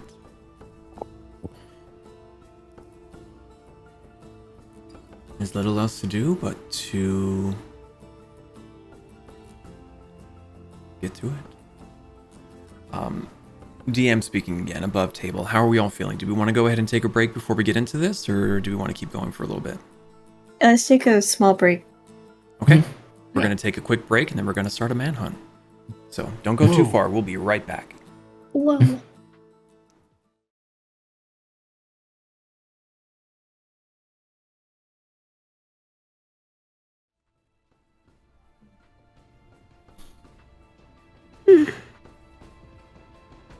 And we are back. So, the manhunt begins. Skava keeps her hood up and walks towards the exit to the alleyway. She turns and looks over her shoulder towards you, Moriko. I will be nearby, but I need you to be absolutely certain that the one we are attacking is not an innocent. Okay. Solid 50-50. She looks towards you, Zaan. No 50-50. Oh. You need to be absolutely certain. If they know that we are onto them, we could lose them entirely. Yes, Pez. I'll track from a distance. May I don my anti-disguise goggles and look? Well, I mean, I still look like a freak, but look normal-ish. If I put up my wolf hood. I mean, you just have goggles on. Oh, okay. You're in the cold, so it wouldn't be too out of place. Fair. Your eyeballs could get cold. My tongue could stick to my eyeballs. Ooh. I don't like that. Don't like. Oh, I don't like. Okay. Skava turns, steps out into the crowd, and seems to just disappear. I'm gonna do that too. I'm gonna go. Rico's gonna look to Zaan. Ready? Yeah, let's catch some bitches. Let's go. Rico's keeping like the node like close to herself, but I'm assuming that because she like ransacked the closet for like cold clothes, she has like a kind of a cloak on. Well, she does technically have a cloak on because she has the hide of the wild guardian. So she's kind of tucked it underneath the hide a little bit, so that way she can like look at it, but it's not conspicuous. Okay. So you pick one of the strands. It starts to lead you further into the city. Kasumi has disappeared into the crowd. Mariko, Lakin, Pez, and Zaan. What are the four of you? What's your formation? What's your stance? What are you trying to do? What are you looking for? Apart from just following Mariko. Yes, sir. I'm looking for the color purple. Are you colorblind? You know, it's like Sorry, there's colorblind. He will fly. No, Lakin is not colorblind. Yes, what does the color purple look like? He doesn't know. He's never seen a purple orc. Damn! Pez, Zaan. I'm just looking as inconspicuous as a cowboy anthropomorphic lizard can look. Yeah, The big ass Zaan. goggles. Make a stealth check for me. What? Okay.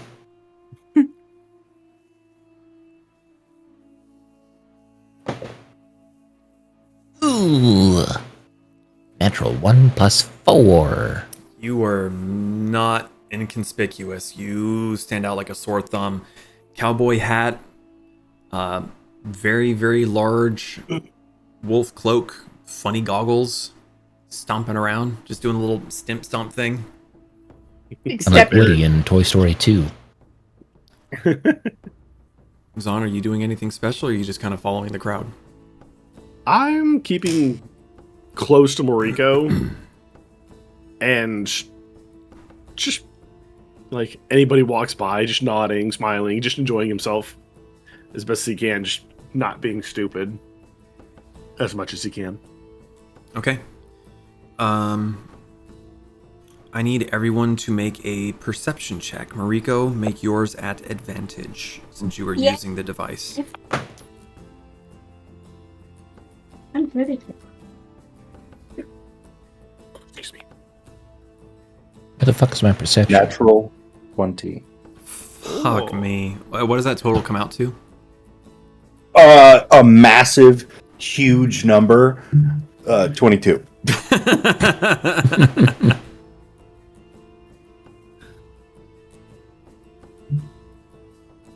Okay.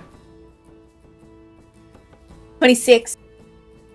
Hey, same. Really? Yeah. Damn. 19 + 7. I mean, 15 the plus kobold 11. and the orc are together. Double team. What? I said they're a double team, Oh, and I got 24. Kasumi. I feel inferior right now. I got a 10.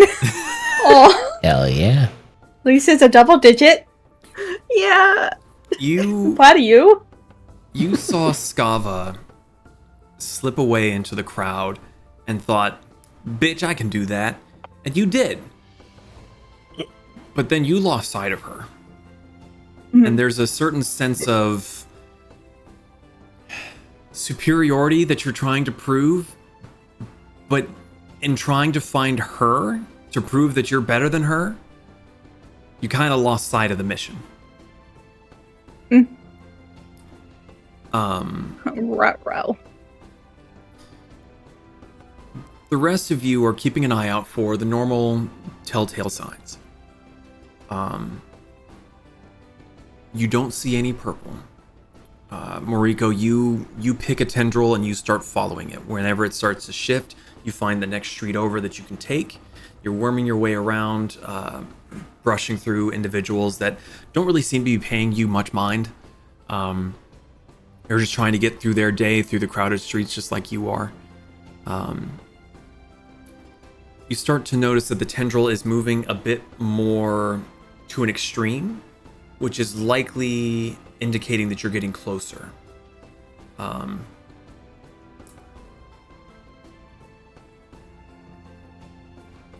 Trying to think of what I want to have you do here.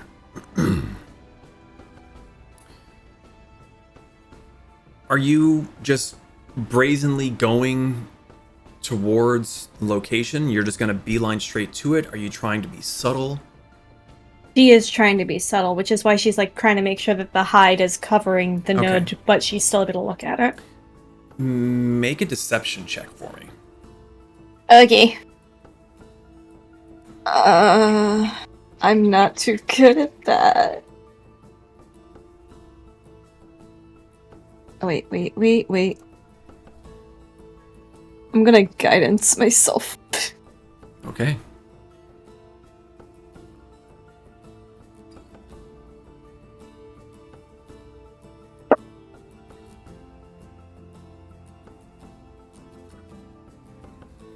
$17. 17. Okay.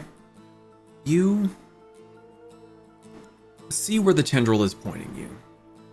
And you start to kind of circle around this part of the city. It's kind of a wider lane.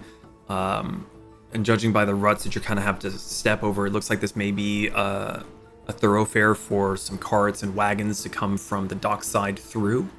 So there's a lot more room to move around. And by kind of wandering this way and that, you're kind of seeing that it's pointing to what looks like a group standing just to the side of the entrance to one of the longhouses.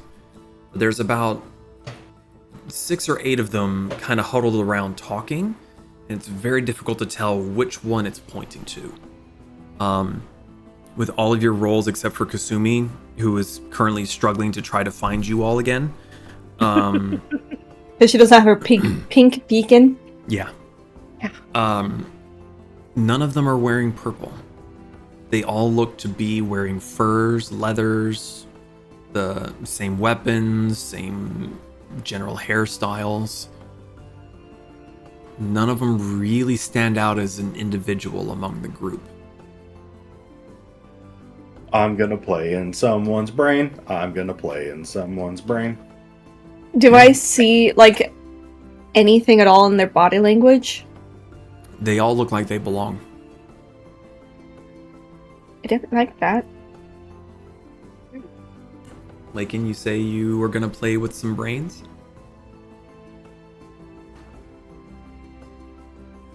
Wait, I'm a charisma-based character. Yes, you are. That is what I've heard. Mariko did, like, make a subtle silent gesture to the others, like, there. Mm-hmm. I remove the kobold and the rabbit from my shoulder.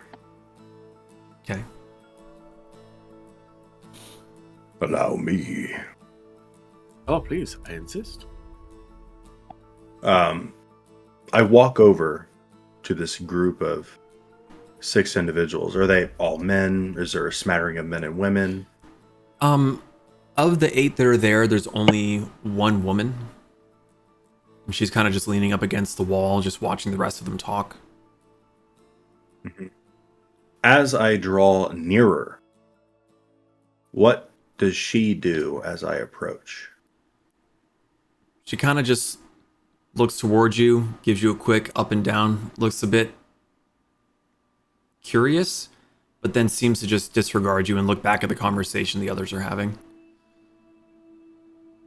You're very similar to everyone here, but not quite the same. So you're not like standing out like a bright pink elf or anything, but neither do you fully blend with the crowd. I would assume that Rokasing has its own dialect. Would this be correct to assume? To some extent, yeah. Like, maybe their own version of common, or perhaps even a language that is not common at all, but they speak it here at Rokasing.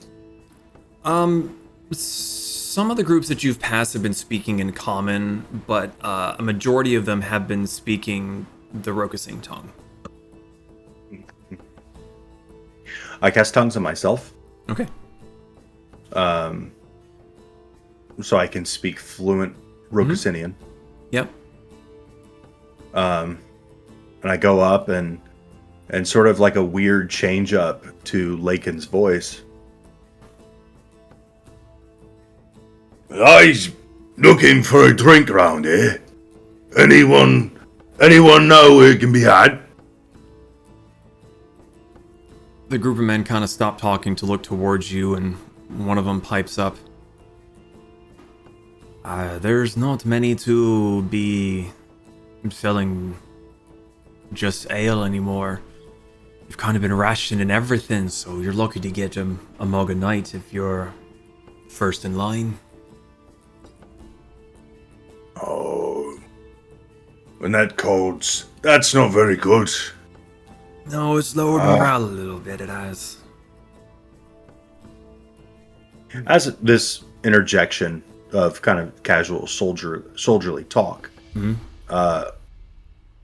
the eyes and intent of those around me, of those 8 individuals, who seems out of place? Make an insight check. There'd be something in the water, lad. I'd say 19. 19. You're kind of looking from one face to the next, hopeful that one of them will tell you where you can get a nice drink. They all seem curious about you. You're a new face. You're not part of their particular group.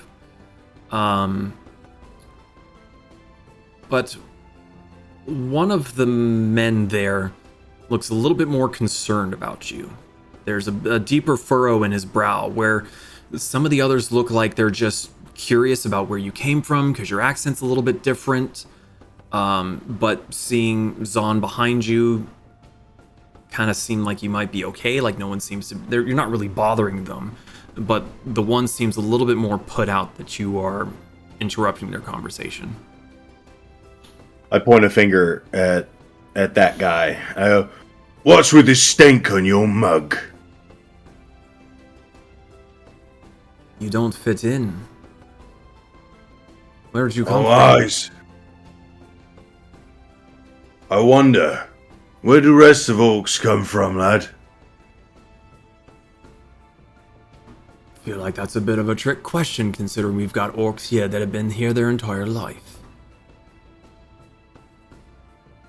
I come from the western gate of these lands.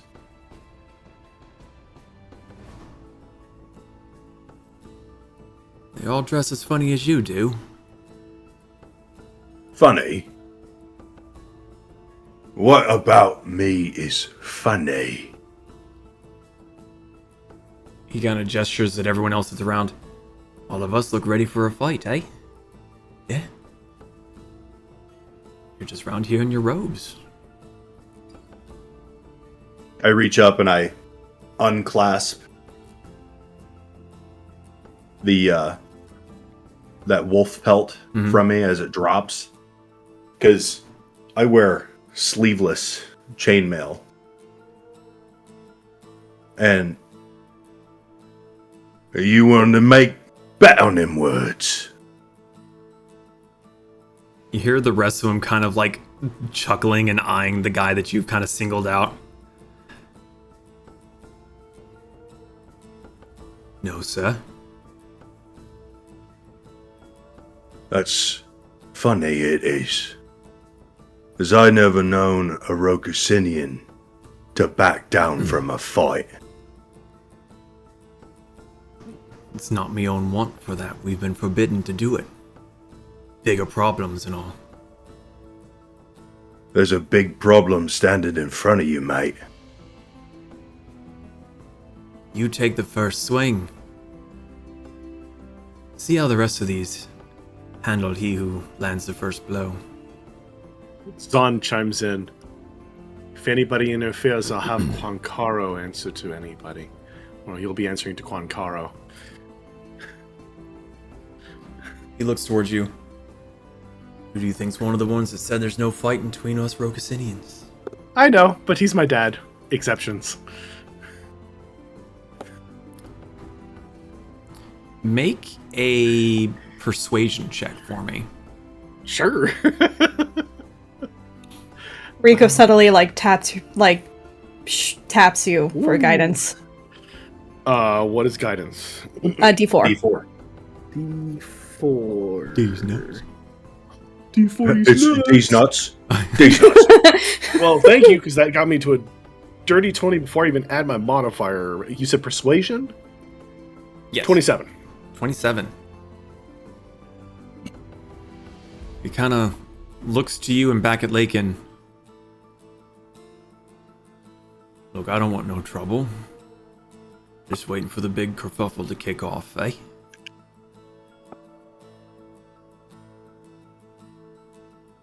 You know, not everything is the way it seems, mate. Especially you. They're all kind of looking from you to the one that's talking and back to you. None of them seem to really know what to say to the yes, Mariko. Mariko's been keeping an eye on the woman the whole time. How has she been reacting? Pretty much exactly the same as everyone else. Just the eyes are ping-ponging back and forth. And as this whole talk about, potentially getting into a fist fight and everything, she gets up and she's standing. She's a little bit shorter than some of them, so she's kind of standing right behind them and is kind of trying to peek over the shoulders. It doesn't look like she's trying to sneak away or sort of I'm looking for blend in really. Okay. Not she's been keeping an eye on her, but fucking. Yeah. She's been watching everybody to see if anyone's trying to slink away. None of them are slinking away. If anything, they're not so much slinking away. They're just gonna get out of the way of the big guy and Jimmy over here or whatever the name is. It's just sure, I'm not gonna stop it. Do I see anything that looks weird and fuzzy and not normal through my anti-disguise goggles? No, everyone seems to be on the up and up. Okay. Zaan's gonna, wouldn't say elbow, but poke Mariko and just nod at the stone and just gesture hey, move around to see if maybe you can get a little closer while staying out of the way. Yeah, Mariko's gonna act like she's trying to avoid the kerfuffle and move more towards the side and back. And does the line follow the group? Yes. Is she able to discern it all with how they've been adjusting and dispersing?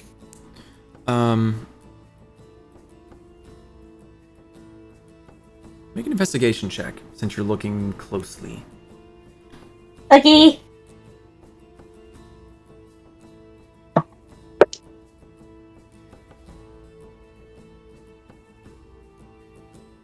Investigation 17 plus 5, 22!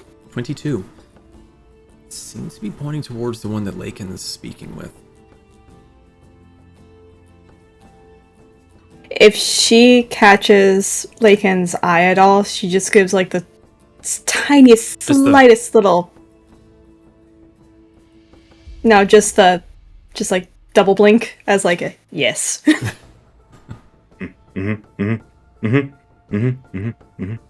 Quite. I take a step closer towards him, covering the ground beneath my large stride. Yeah, your couple steps closer is like 6 for other people. Okay. I'm probably within, like a couple feet of him as I lean down a little bit. Do you want to do this here? Or do you want to go somewhere where you might have a chance?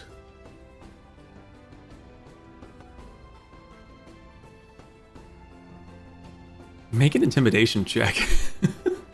I get to do the thing! Do the thing! Yes! Pez, you picked a great. These are going to be Marco numbers! 28! 28. Hell yeah, brother!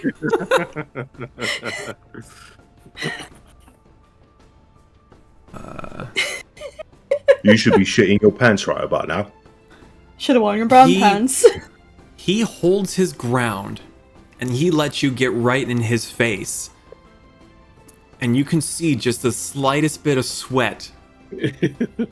And then he runs. Like, ineffectively, mind you. Shoves, but tries to run. Make a dexterity check, please. With advantage, because you know he's about to. Oh, give me that athletics, brother. Fuck it, go for it. Why not? Am I still lost? You would have found them by now. I mean, Laken's kind of Especially difficult to lose. Yeah, he's posturing. Yeah. Okay. 26. 26. If this weren't such a serious moment, this might have been hilarious because he shoves, which does nothing to you, takes a step, another step, a third step, grab the hood, and just like clotheslines himself. And you just grab the hood and just drag him closer to you.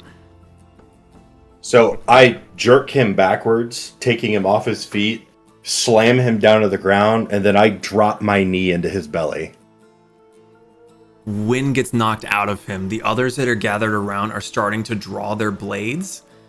You hear from the side. Yeah, Zaan, as you're saying that, over your shoulder, you hear Skava's voice. By order of the Jarl, this one is mine. And she lowers her hood down, and they all kind of look at her and go, and they just start to just back the fuck away. Oh, hey, when you look at the time, So, it's 3 Pringles past the hair. I gotta go. I put my other hand over the dude's mouth, which will probably be like, Yeah, his one of those? mouth. Hold on, let me get to perspective. Whole face. Bez, can you give me something to put into his mouth? Yeah. How many gauges you want? Not deadly just yet. Oh, okay. Off. How many gauges you want? I grab the stick of dynamite. You still have that? Yeah. Never used it. never used it. He's tried to multiple times. Doom guy. Hang on. I'm trying to think of how many times. No, this is Pez. He's never been in the water. Yeah. No, you have a stick of dynamite. I was, but fuck.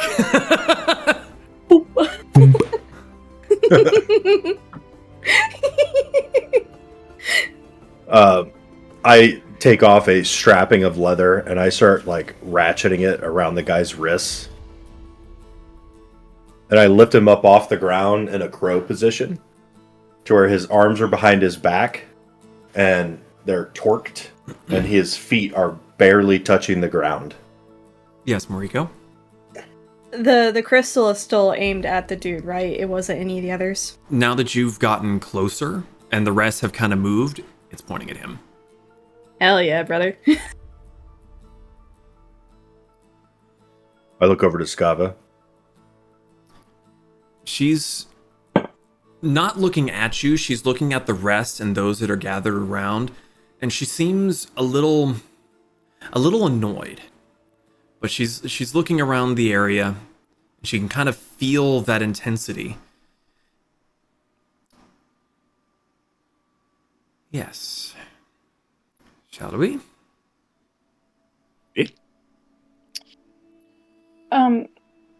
Kazumi, since she sees this happening, so he was standing with other people, right? Hmm?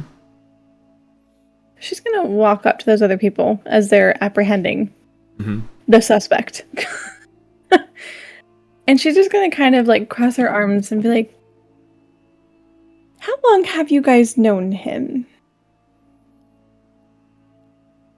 Most of our lives. This is the woman speaking up. Most of our lives. He came from our village in Gunkol. Has he been acting strange? They all kind of look at each other, and one of the men speaks up. Nothing unusual. What is he in? What is happening? He's being brought in for questioning, and I was just asking. They all seem just sort of genuinely caught off guard. Saying that more for Mariko's sake and her fucking retarded insight capabilities. Kasumi just shakes her head and then just turns around.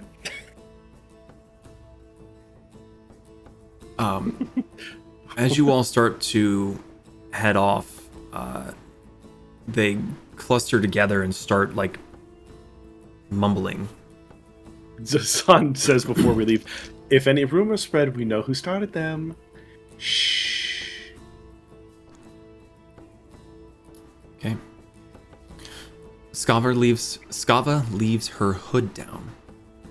And it appears that she is leading you back towards the Jarl's longhouse. This is going to be a great day for you, mate. Zaan looks at Mariko. Just a stone. I know. Words in sorrow. Zaan looks at Mariko. Purple line still, yes? She double checks the crystal. Yes, there's still about 4 or 5 other lines kind of spidering out around. But there is the one that's very... Yeah, it's still pointing at him. Okay. Good job, Lakin. Just out of curiosity, is there anything you all are doing on the way back? You know, subtle flogging, bullying, nagging.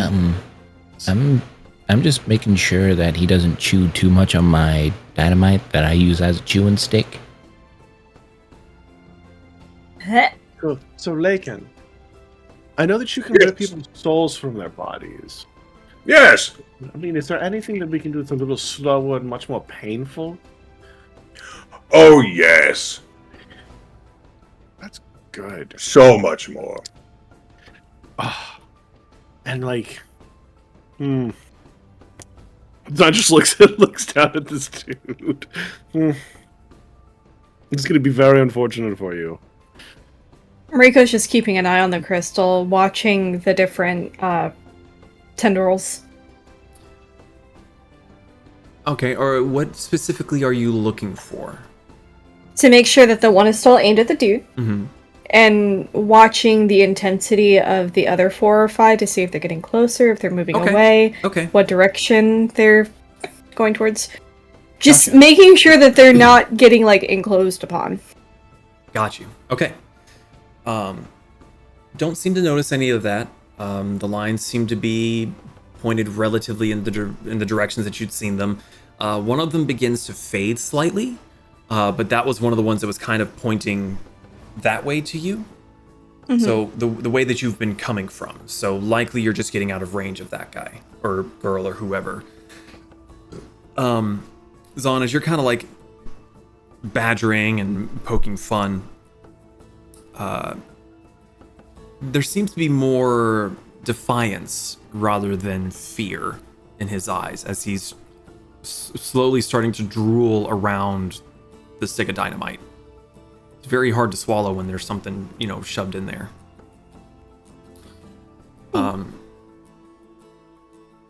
You all eventually make it back to the longhouse. The guards don't bother you seeing Skava in front. She walks straight back to the head of the table, and Konkaro is sitting there having a conversation with Gemini and looks over her head. Well, that was fast. Eh? Yeah, we're pretty good at what we do, Dad. If you mean kill and maim and torture people, yes.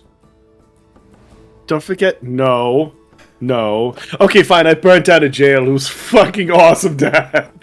Oh, that didn't take you long to do. And now that they're back in the longhouse, Mariko lets her normal colors come back. Okay. You should have come home sooner. We would have had this tied off with a bow ages ago.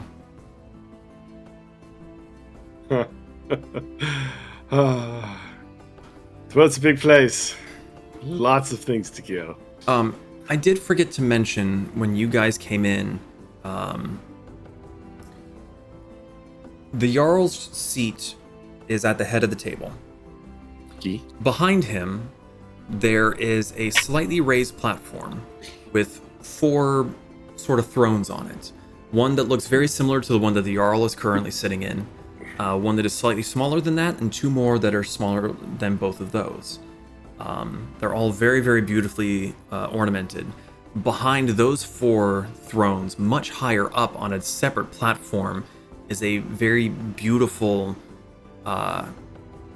winged motifed throne that is empty. Probably for Valkyrie. Konkaro, Yes, lad. do you have a length of rope or chain? We have both. Chain, then. Both is good. It does well under heat. You know, you were quiet before, but I think I'm going to like you. God damn it, Zaan. Your son spoke well of you. He said, a mighty warrior next to you, by none compare.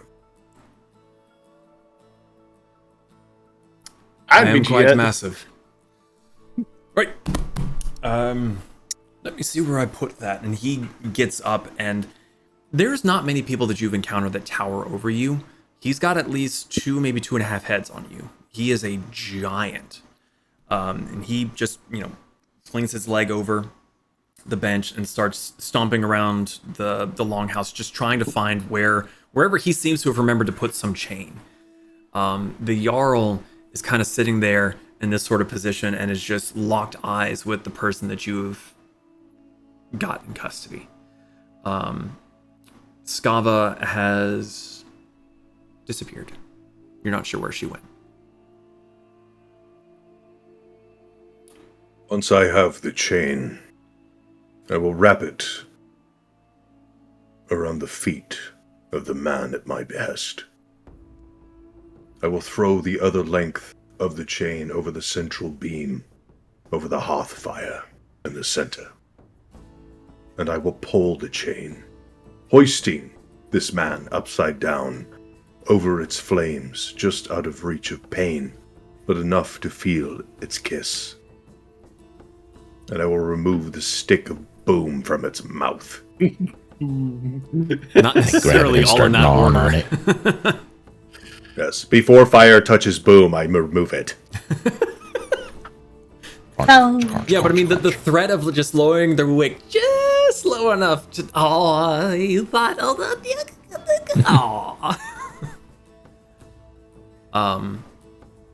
The Jarl is still staring at this individual. How certain are you? And he is one of them. Rico. Moriko. I was watching the node as closely as I could, and even after we apprehended him, it always pointed at him, and she even shuffled to where he could see it. Mm-hmm. And she's not getting too close because she wants to be respectful, but she's trying to show. He beckons, he can see you being like, look at it. I'm not worthy! Look at it! She's trying to be respectful. No, she's not used to this. I know. I like the image of here, See?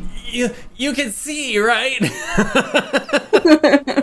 But he beckons you to come closer, and he's like, don't be afraid. I'm not going to bite. My wife, on the other hand, I don't... let me see. And she shifts, and you can see how when I move it, it is constantly directing straight at him.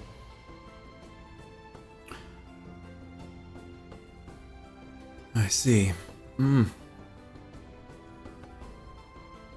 We have our ways of getting information, and he looks towards Lakin, and like Konkaro comes out with just these chains in his arms, and you can see him kind of like starting to look dejected, like, man.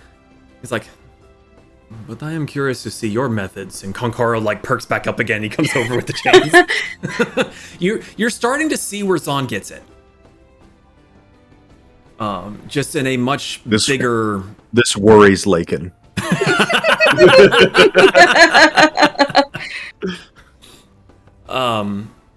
He comes over with the chain. I could not hear what your plan was, but chain. And like this is a hefty amount of metal. Like this is got to weigh a good couple 100 pounds, and he's hoisting it like it's a pillow. Yeah, so using that chain, we'll do the wrapping around the legs, securing him, getting him over the flames. Just woof. Yeah. And then Konkaro and I will strongman hold the chain so it's completely held at our behest. If you want to do the questioning, I will hold them. Oh. My thanks. I'm just curious to see what you all do. You are all insane so far. Oh, this is not normal. It's normal for me. Zaan looks at Kasumi. Is it not? I was gonna say, even Konkaro's looking from you to Zaan to Lakin back to you. Is like, it's not. Seems pretty normal.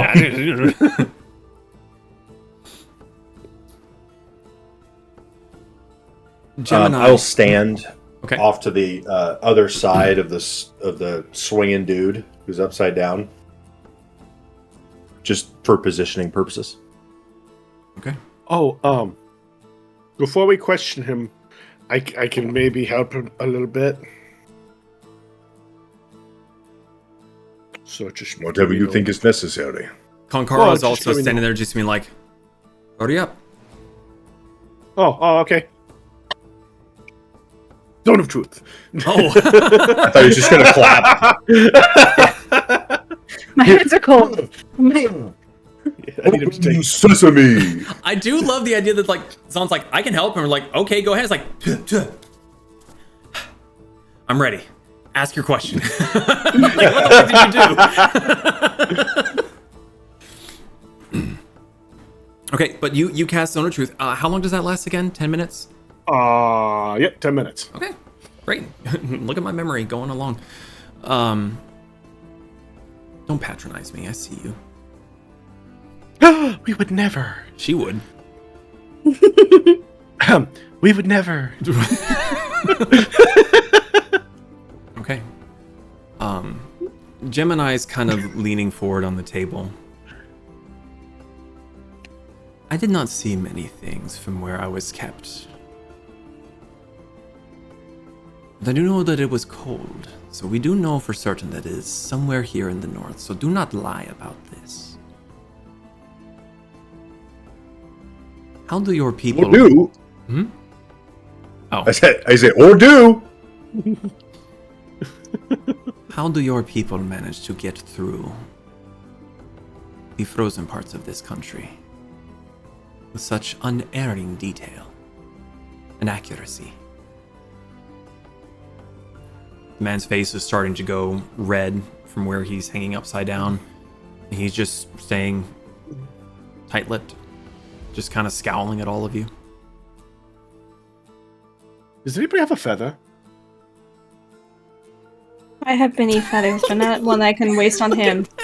Sweet point. That is a thumbnail.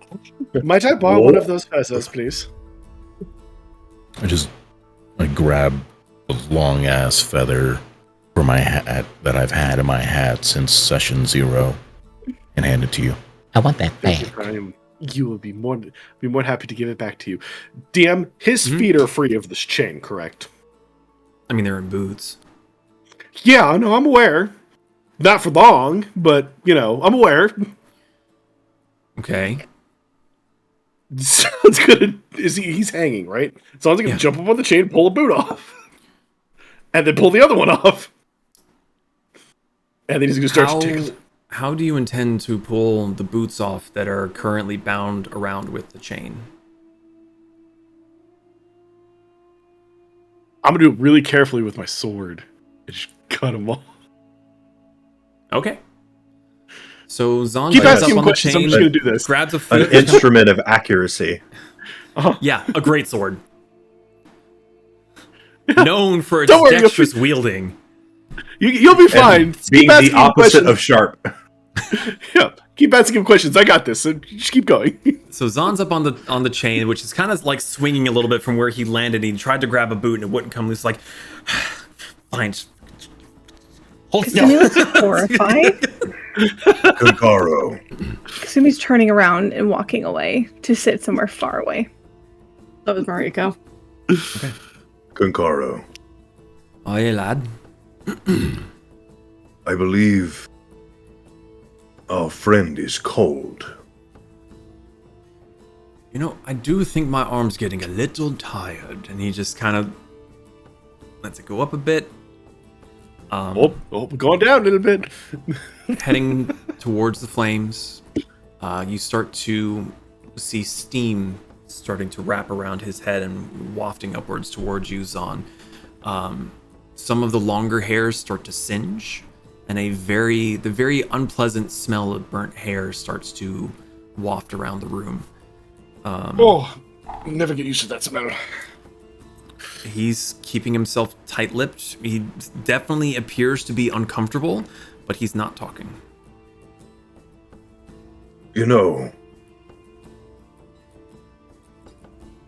there are a lot of people that say pain will never make them talk. And a lot of those people say that without any knowledge. I say this to you with kindness. That pain is the best teacher. And you can alleviate this pain at your own choice. What say you? He looks towards you, eyes starting to become bloodshot, face red, hair starting to singe, and he says through gritted teeth, sweat is like pouring from his head right now. I am doomed no matter what I do. You will not get a word from me. Is that so? I'm glad you feel that way. And considering that he's in the zone of truth, he means what he's saying. That's because he's not afraid. But he will be. No, but I mean, the zone. Oh, okay. Yeah. No, I believe that he believes that. Oh, got it. Okay. I'm going to cast a spell, Dungeon Master, after I say, Gunkaro, can you please lift him back up? I've got my strength back a little bit. I can, yep. I cast Mental Prison on him. I need an intelligence saving throw.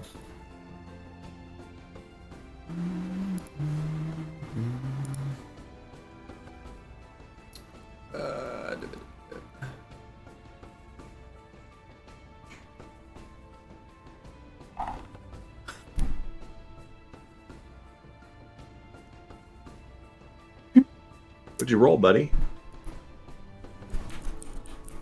Uh-oh. He's typing. Oh, no. Natural 1. As is tradition.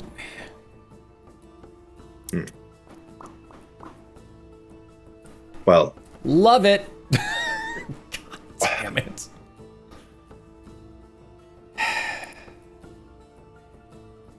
So,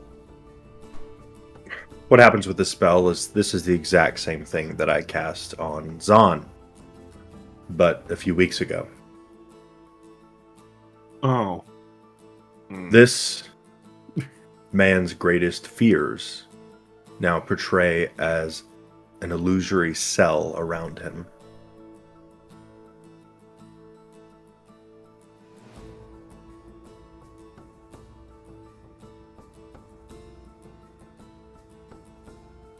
He's going to take a lot of damage from this. That's okay. We take damage from this? I don't remember taking damage from this. Yes. Oh yeah. Well, if you succeed, it's 5d10 psychic damage. If you fail, it's 10d10. Oh, don't worry. I'm a priest. I'll heal him. I can also heal him. So you take the 5d10 immediately, and then if you try to move through the illusory barrier, you take 10d10.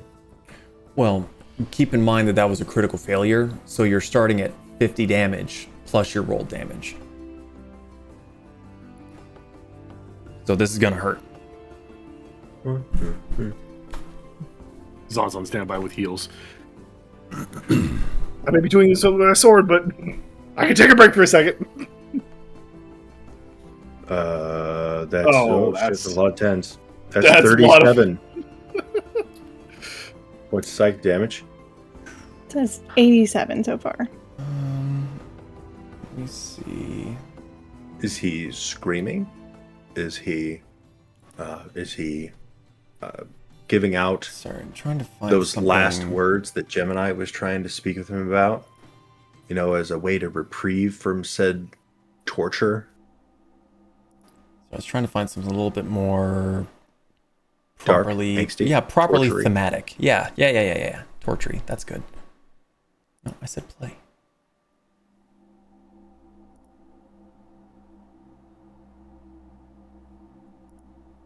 There we go. That's a little better. You lock eyes with the individual as you cast the spell, and you describe the prison that you put him in again. Is it just a cell wall, or do you have anything in mind, or do you want me to run rampant? So, my picture of what this man would fear is the very same entity that we are here to stop. But telling him that the agony will be eternal, and that doom and death will not be the release. Okay. And that the being is basically betraying him. Okay. He does start to scream, more from the sharp stabbing in his brain that he is currently suffering through. And at first you see what looks to be joy and elation of the creature that you are forcing him to see. But then, so he's smiling through this screaming pain, but then the smile fades as you force him to realize that he is not getting what he was promised, and that he's being abandoned. And he starts to scream out, no, I've done so much for the promise. Consume. And he just starts screaming repeatedly, just consume, devour, consume, until he blacks out. Blood is trickling from his eyes, from his ears. It's starting to pool up through his nose, and he seems to be struggling to take in a breath. Don't give him a little on the top. I was supposed to. I cast inflict wounds. Wait, that's not the right one.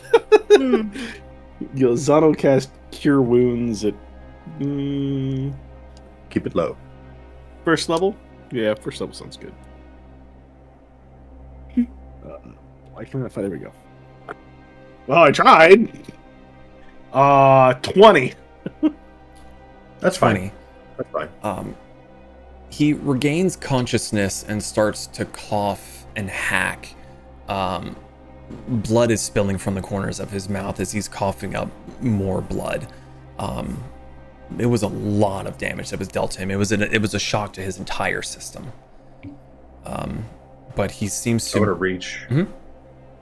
I want to reach over and cup the base of his skull and neck and tilt his head up ever so slightly. Okay. And I kind of pull his frame over towards me. Clearly, you were lied to.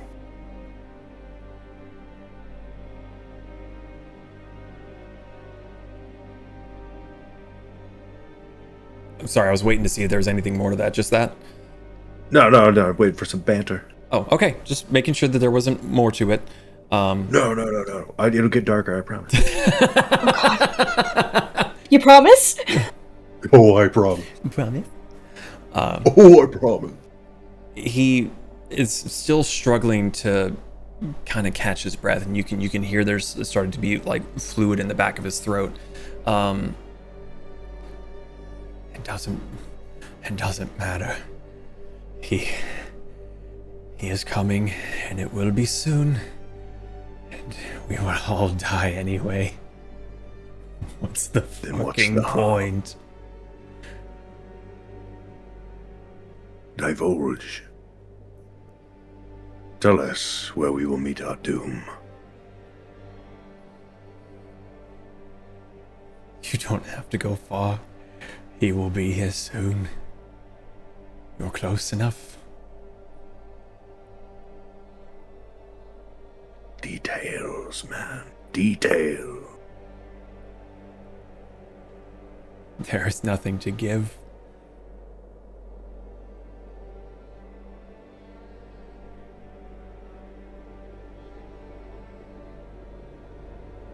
And he's just starting to just laugh in a kind of maniacal, defeated fashion. Like, almost, I've given up sad cry.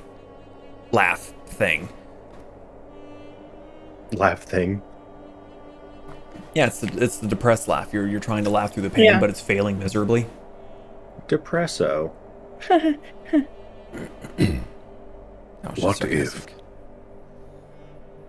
What if I could take you to a place where you would no longer have to fear that end? It can happen right now. The eyes look towards you, bloodshot. We do not fear the inevitable. There is no point in being afraid of something that comes for everyone. And he starts to look around the rest of you gathered.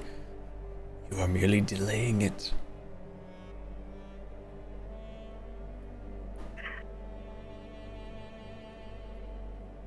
You think that because you look through the lens of a belief.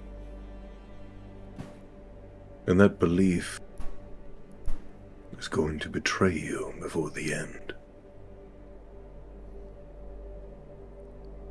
I have seen her truth. We all have. And what was that truth? He is coming. And he will consume. And he kind of like leans up closer towards you. He will consume everything. You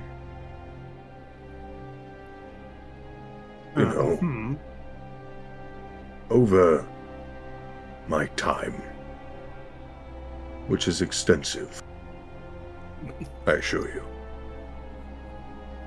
I have come across, met, bartered with, fought, and engaged with many entities from many worlds. Some vaunted for power, some vaunted for lust, some just to watch it burn. If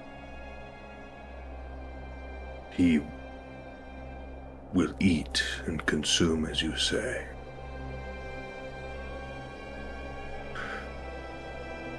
and the gods themselves are beaten back by his ferocity, this place, I just kind of gesture about the longhouse and the greater of Archeron beyond it. Mm-hmm. this place will endure. Because there are people like us willing to fight inevitability.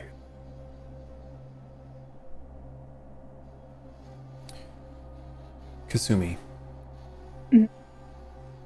you feel a sharp pain behind your eyes,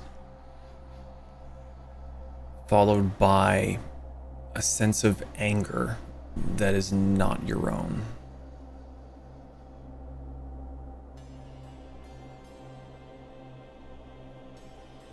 Huh. And Kasumi and Mariko did move like across the area.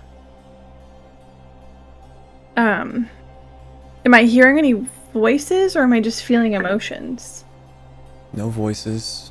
You've been listening to them interrogate the man, but this is just a sharp pain that makes you sort of involuntarily twitch, like convulse, and it's just that like you're trying to shake your head to clear whatever that pain was, and you were just feeling this wash of anger come over you.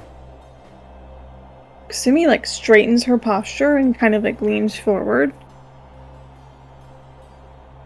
Mariko, I feel strange. Strange how? Angry. She's kind of like blankly like staring down at the ground and just trying to like ground herself. That makes me angry. Can she tell that this is not her emotion she's feeling? You don't get angry almost ever. Yeah. So this is not your emotion. Yeah. Yeah, so she's kind of like blankly staring down at the floor, just kind of like got her elbows resting on her knees and fidgeting with her hands, and she's just like trying to meditate these weird emotions to the best of her ability. The anger as you are meditating is feeling more akin to fury, outrage. You've been in plenty of fights, even before you met your friends, your family here. But even then, you've never once felt like you were on the warpath. You are currently feeling like you are ready to burn everything around you. That's the kind of rage you are currently feeling that is being imparted upon you. Okay.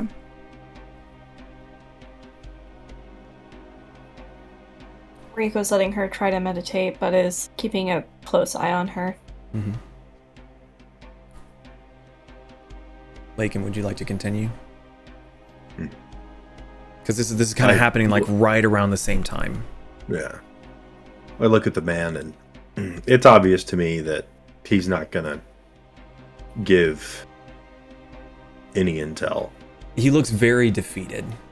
Like he's just, fuck it, I'm done.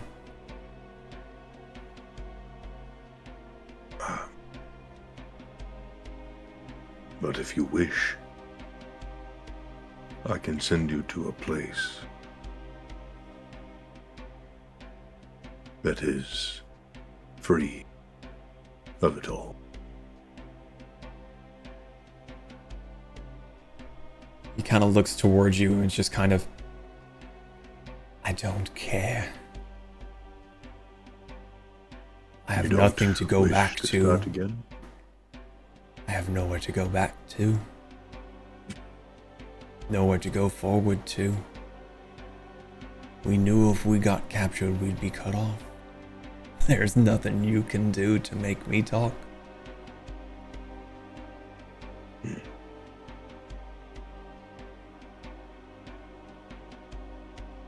I'm still up there working on the boots. I could tickle them.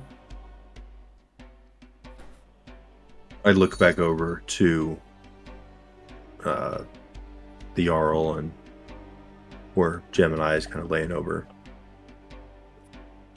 It is as I feared. These zealots, their minds are not their own, and their knowledge is limited to the operation greater at hand.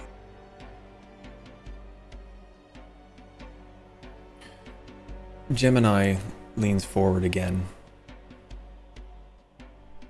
We know that there are more of you around. But you do not strike me as one who, for lack of a better word, and she kind of glances towards the Jarl, is in charge. So what is a mere pawn doing here? Surely you must relay some information somewhere. He kind of looks towards her and just kind of gives a kind of that weak fluid and lung laugh as he's still being held upside down. You couldn't pull that from me, from my cold dead hands.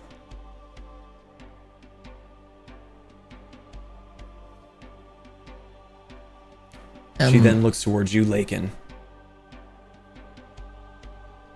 I am willing to gamble with calling his bluff. Besides, the stench of burnt hair is starting to offend my nostrils.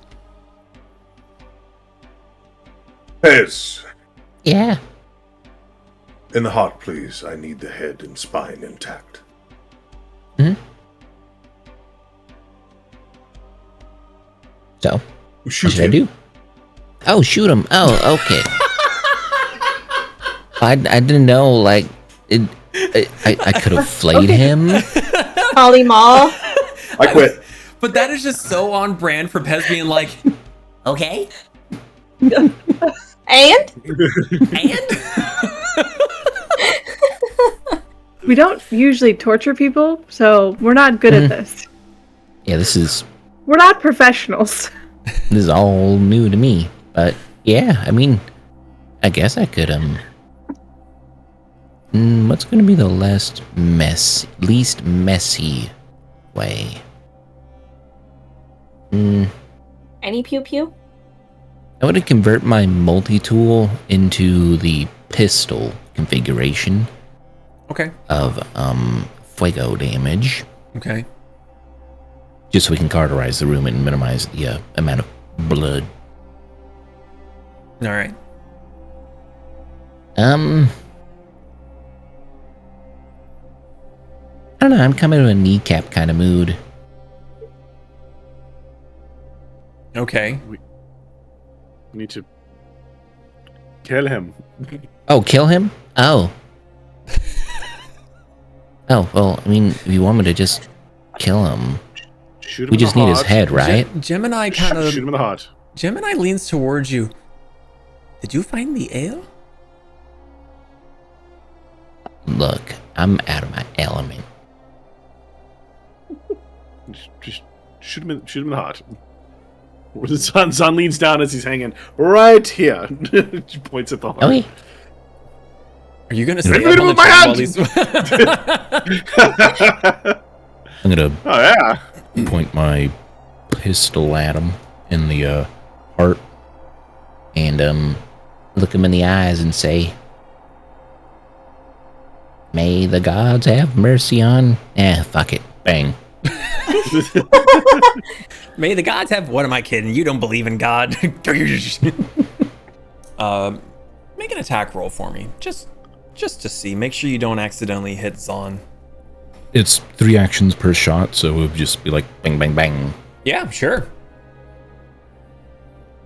His heart is super dead. Yeah, but he's that guy that can fan the hammer so fast it sounds like a shot, just a really long one. Fair. Yeah. That would be 23 for the first hit. Mm-hmm. Natural 20 plus 13 for the second. Yeah. That's a 33 for our I map. was gonna say, doesn't he have advantage since he's restrained? I don't know the rules with guns. I don't use 24. guns in He's D&D. not prone. For the third. 24 for the third? Yeah. Just a hit. Yeah, you know what? Fuck it. Roll for damage. I'm curious what you get. Well, 1d10 is the maximum damage for that one natural 20. So you're starting off with 10. Yep. Zaan, how much did you heal him by? 20? Okay. Just 20.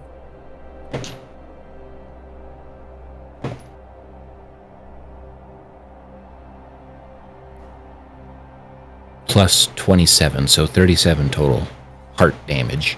Okay. I was gonna laugh so hard if somehow you rolled like 19. It's just, oh shit, I have to hold on, no one look at me, I gotta reload real quick. Performance issues are normal.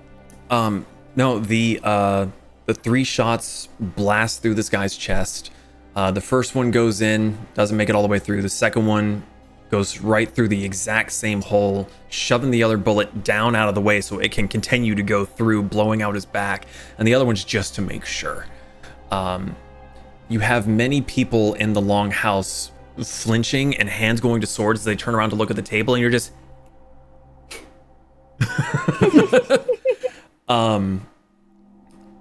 Even the Jarl's kind of sitting up straight and it's like furrowing his brow at you. No one was expecting the concussive nature of your weapon going off. They were expecting like a stab to the heart or a throat slit. But he, apart from the bullets moving his body, he's not moving. Zaan, you're just hanging from the corpse chandelier. I was gonna lean down, look at his face. He's dead. Trust me, I'm a doctor. I'm a cleric. I would know. And Zaan just hops down off. Good job, Pez. Yeah, feather. Oh, yeah, here you go. It's feather back. I reach in to the hole that was created by our fine kobold assassin. And Ew. I cast Chill Touch, which makes my fingers elongate into spectral necrotic claws. And I rip out his spine and effectively cut him in half to where he's just a torso. So you go in, spread the fingers, and just... Yeah. Okay. Yeah. Okay. And now I have my hand up in him like a puppeteer. As I walk over and sit down in front of the Jarl. Like this, just blood just kind of like coalescing and falling across my chest and my arm. I look very unperturbed by it. I think I'm gonna throw up. The Jarl doesn't seem to be concerned by this. If anything, he's more concerned that there's blood on his maps. But as you like walk away from the dangling chain and you go and sit down, Konkar goes, do I need to... Oh, you're good. Okay. You can feed him to your livestock. He just pulls the chain, the legs are going up, and when it gets to the top, he just kind of yanks hard and it flings the legs over and splats on the ground. He goes over, undoes it, starts wrapping up his chain, and just leaves the lower half sitting on the floor. No one's going and touching it. Well, that was gruesome. It was fun. It was effective. Didn't get to tickle his feet, though. Probably would have talked. Well, considering how they treated me with such kindness, this is making me feel a little bit better. Thank you. I mean, I may not be an organic mechanic, but I might be able to work something up with legs. For him? She's pointing to the Muppet. No, for you. Why you gotta call it For you, that? Gemini. Oh. I do not know that we have the time, but I would be greatly appreciative. Oh, I could use bone. Bone's kind of cool. I do not Might think have little that, chicken legs, I but do not think that organic matter would work with me. you'll never know. I am afraid. Well, Gemini, Yes. I don't know if you're familiar with this type of magic, but there will be 5 questions that can be asked. Ooh, excellent. I will act as a facsimile for you to ask those questions. I will warn you that if you say their master's name, they tend to explode. I forgot about that. You know this name already. Yes, but I don't want to say it. Oh, I could say it. Okay, that is one name. That is one question that I no longer need to ask. Although, remind me when we are done questioning. I do have something to show you. All right then. This is a bit weird, a bit invasive. I'm saying this while doing this with the torso. It's a bit and the arm weird. just kinda- It's a bit invasive. It's just Anyway, I'm just going to do it. I open my mouth. That ghostly energy kind of pops out and goes into the skull of the recently deceased. Mhm. And he starts breathing again, which is weird.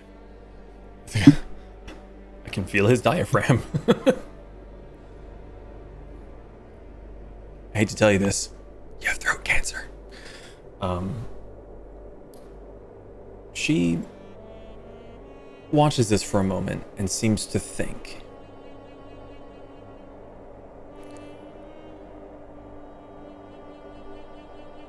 Who do you funnel your information to?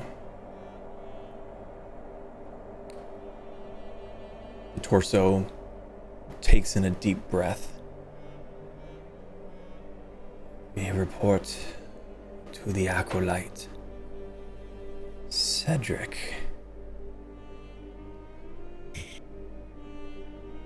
She pauses for a moment, looks at the corpse and looks at Lakin. I'm assuming that is not the name, as his head did not explode.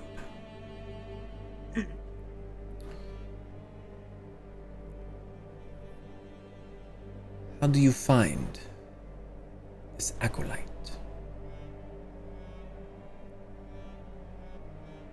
Takes another breath inward, wet and gurgling. Message stone. Meet at location he suggests. Let's go find it. I'm going to nose down, ass up, and sniff my way to find. Make an investigation check for me, please. Where'd my D20 go? Did I eat it? Probably. Nom. Wouldn't be the first time. I still want to get one of those D20s that's just like rock candy, so when I roll a natural one, I can say, fuck you, and just eat it. Crunch, crunch, crunch, crunch, crunch. Would you say investigation? Yes, please. Damn, that's a +8. Holy monkeys in space. 27. I don't think Pez knows what space is. You go root around his lower half. He had a little side pouch, sort of a belt combination, that got flung across the room when Konkaro just ripped the lower half over the beam. You go root around inside, excuse me, and you pull out a fairly smooth carved stone that looks to be roughly the shape of the conical part of the ear. I have procured the item. Honestly, knowing you, I'm surprised you don't have a 3D printed ear laying around somewhere. Don't tempt him. I shouldn't have said it. I'm sorry. Stop looking. I could grab my droid head. Gemini waits and watches as Pez goes over to the ground and holds up the stone. Right.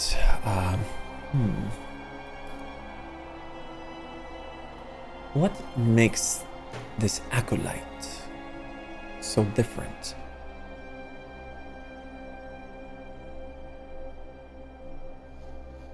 Say he knows the way through the storm.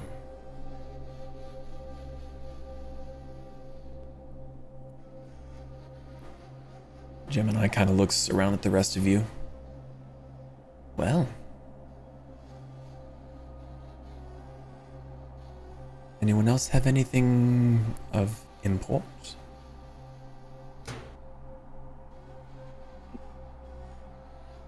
No, not really.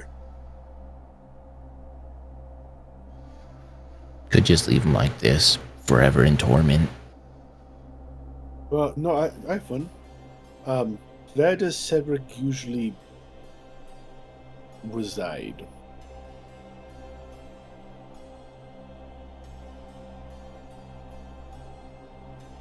You read that? Do you relay that, Lakin?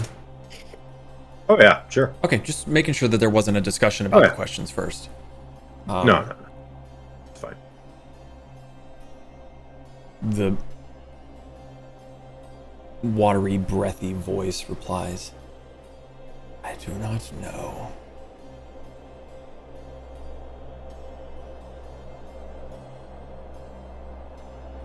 I'm just going to state this as a statement and not as a question because there's no question mark at the end of my statement. Do we know who this Cedric looks like? Is that to the group? Or are you saying that to the corpse? I'm saying this to the group as a statement, not as a question. That is a good thing to state, and I will ask if everyone else is in agreement. I can't think of anything else. It seems like a smart question to ask. Gemini, you good with that? I have nothing else to query. I am surprised my questions were all answered, and it seems we have a decent start. Well, then to finish this suffering. What does Cedric look like? There's robes, a mask,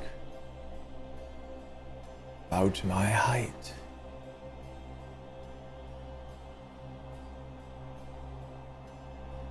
And then the head goes limp again, and the chin goes down to the chest. I throw him behind me into the fire. Ooh. Ooh, that's not good. That's better. Yeah, you... As Zaan is saying this, Konkaro kind of sucks in a breath through his teeth and goes... Ugh. Trust me, you want to burn them when they die. So, you have a name? And I don't so much have a face. Well, we have a mask. I imagine there are not many mask wearers in Rokasing.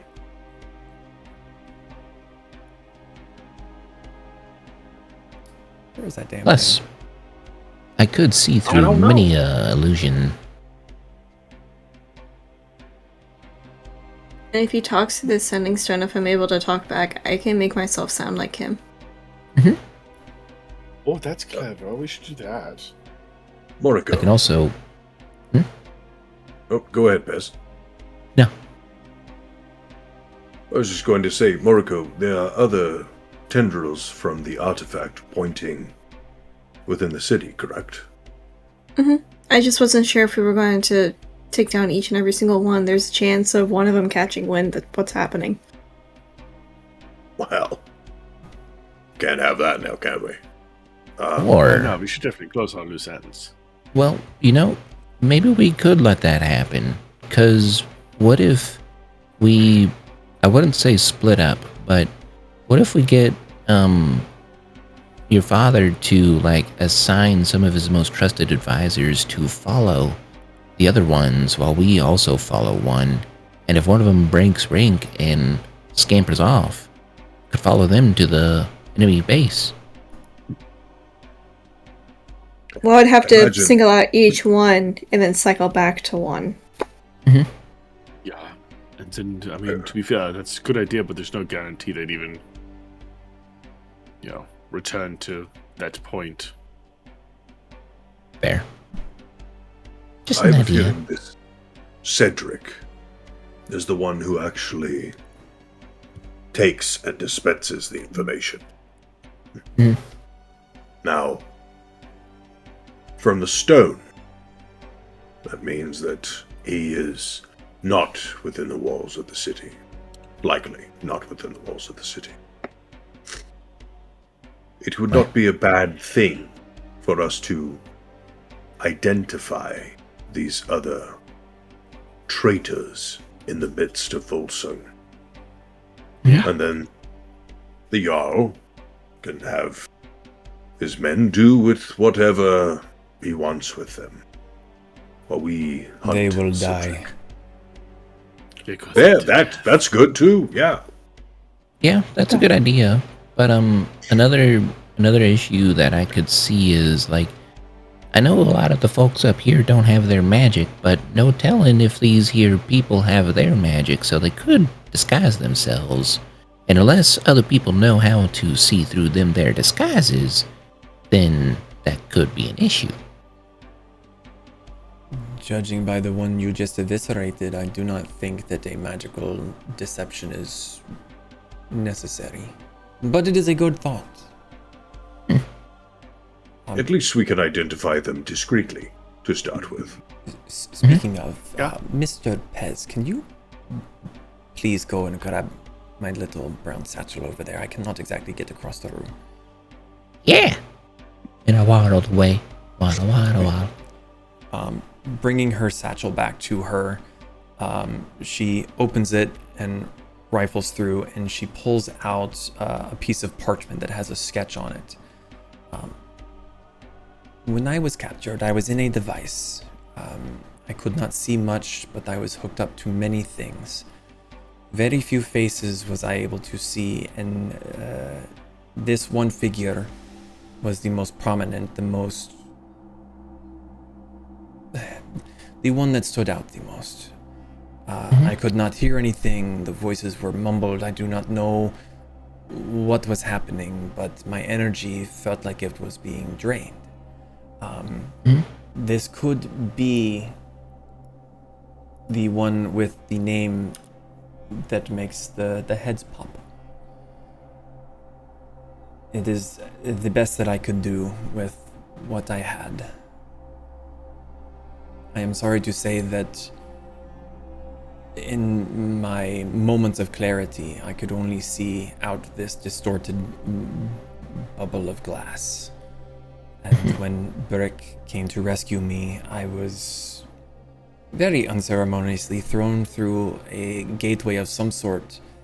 And the last I saw of him, he was being surrounded by more of the purple-wearing figures. I mean, this is a good hell of a start. I see a mask.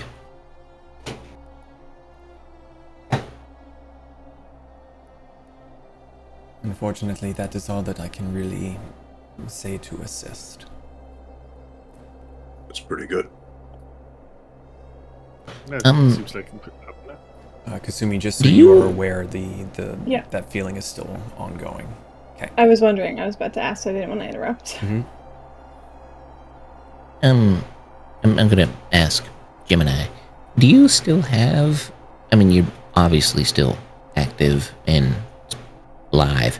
Do you still have access to various magical abilities?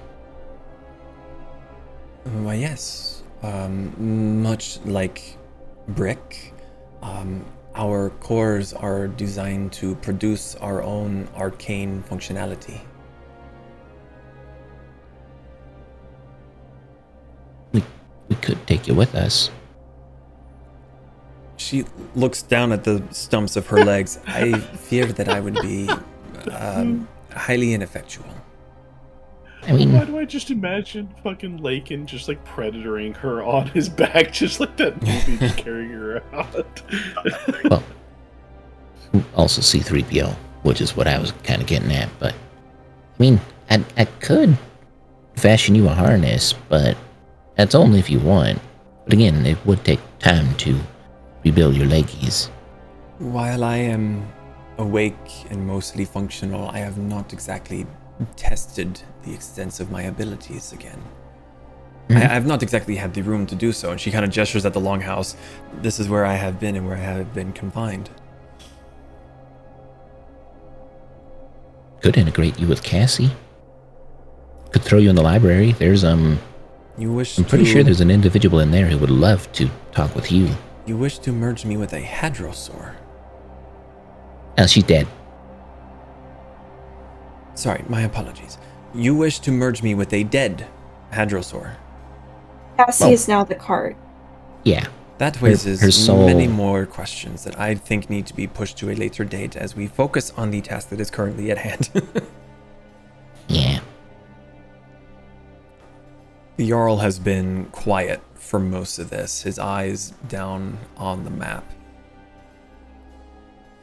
And he wraps his knuckles on the table. It seems to me we must find this Cedric. And he looks towards Lakin. Question him again.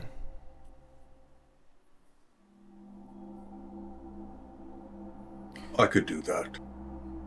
Work your way up their hierarchy if this acolyte is the next step. And we shall attack the next step. And he then kind of sits up straighter and looks to the rest of you. You said you had people on the way. Mm-hmm. How many and when would you assume? Mm-hmm. That was not an answer to my question. Mm-hmm. You're a rat bastard. Yeah. Yes. Come on, details. 1 second, I need to make a call. Can you hear me now? Zaan sending. To Yvonne. Okay.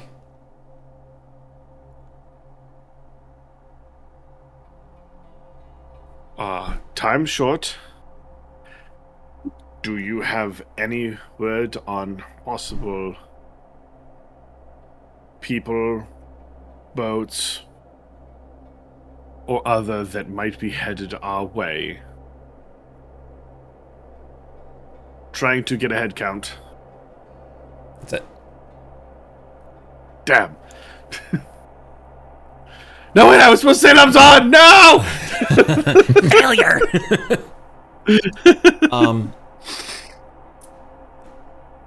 There's a short pause. But you hear back. Got into a bit of trouble. We came across another fleet on our way up. We had a moment of needing to signify no combat. But they seem to be coming as well, so we shall arrive with them soon.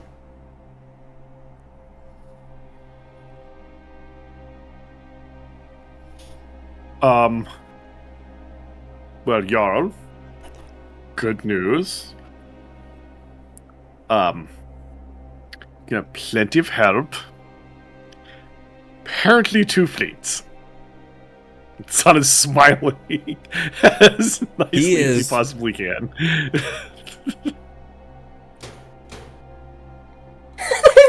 Blink. Thank you for catching that.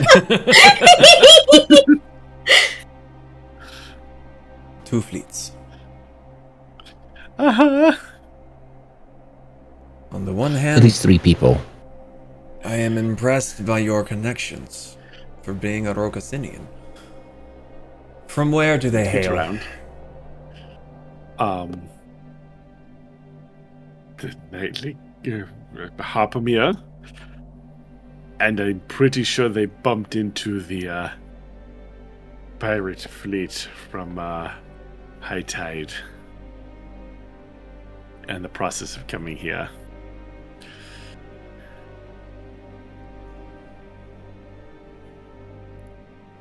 Oh, you are becoming more and more of a headache.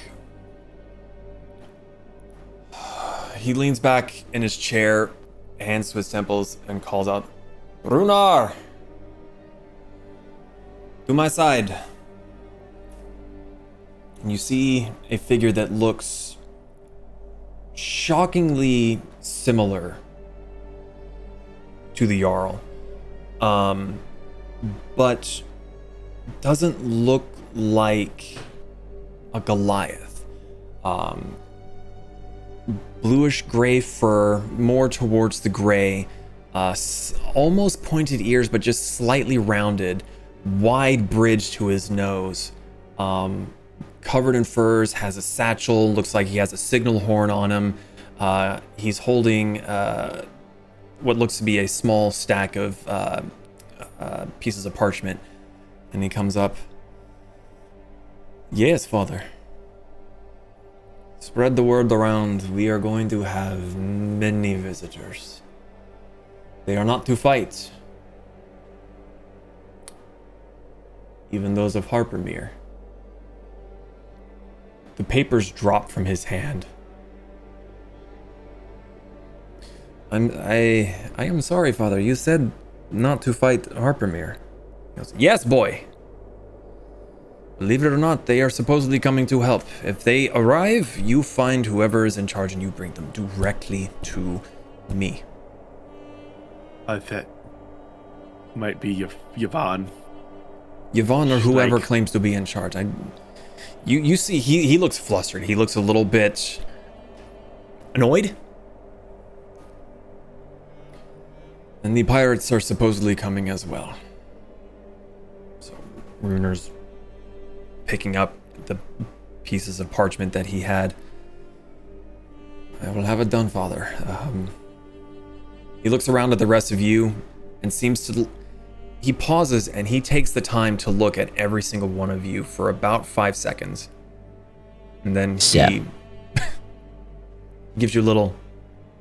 and then turns and walks off through the front doors of the longhouse. It's about middle of the day. Some of you are probably starting to get a little bit hungry after your romp through the city and chasing down the cultist, the torturing. Good torture does good for the soul. Works up a real good appetite. During the meeting, Mariko. Mariko's gonna ask Kasumi if she can borrow the message book thingy. Kasumi's still quiet. Hasn't really moved her gaze from staring down at the floor in her seated position. She just nods. It's in the cart. Okay. Are you gonna be okay? I don't feel normal. And I don't know why. And I'm concerned.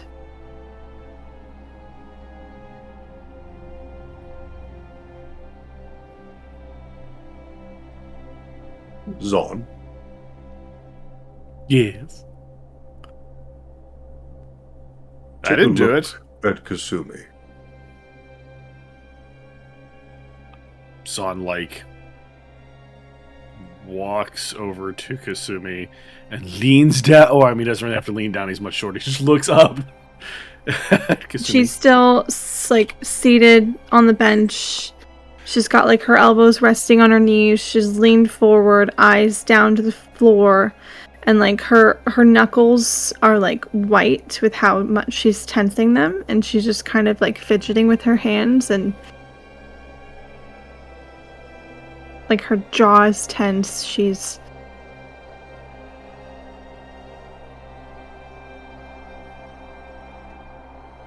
don't feel any more angry with me looking at you. I feel rage. I don't know why.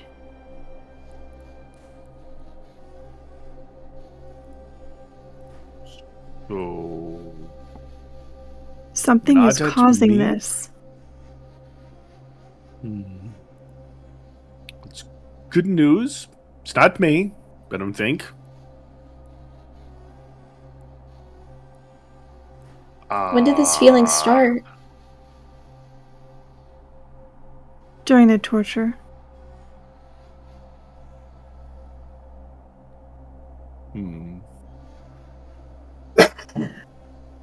Bliss. Do I see if Kasumi's holding the rock? Rika still has it. Oh, okay.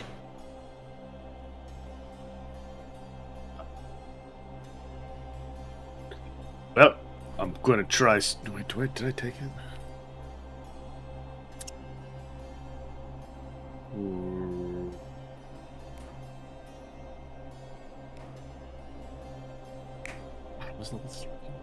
I'm not having any like urges or anything. It's just emotion right now, like a heaviness. A lot, yes.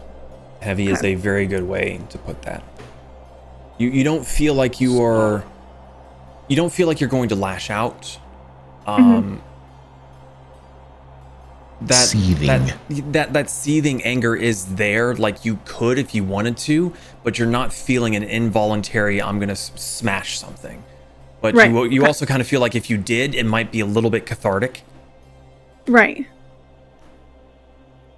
Can Zaan touch Kasumi and cast Dispel Magic? You can certainly try. Yeah, let's do it. Zaan. Sorry, I couldn't remember what level it was. I thought it was level 3. Turns out it's level 4. Yeah, Zaan will grab Kasumi softly and Dispel Magic. Okay. You recite the words, touch Kasumi gently. The rage lingers. Sumi just shakes her head. Didn't work.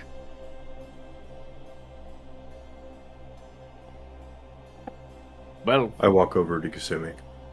Mm-hmm.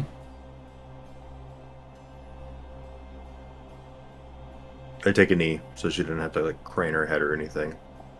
She hasn't moved her line of sight. She's still staring down at the ground. Look at me. Reluctantly, after a few moments of still fidgeting with her hand, she just lifts her eyes to look at you.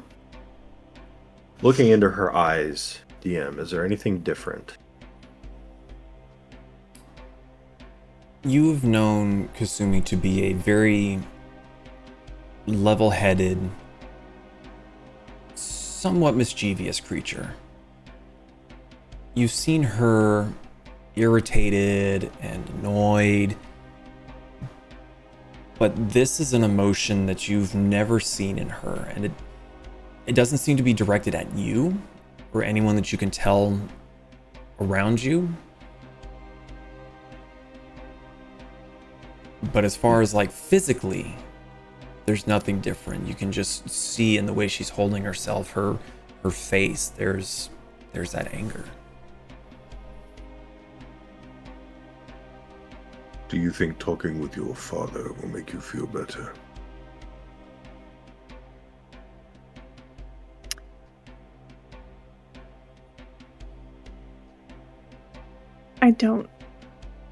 I don't know.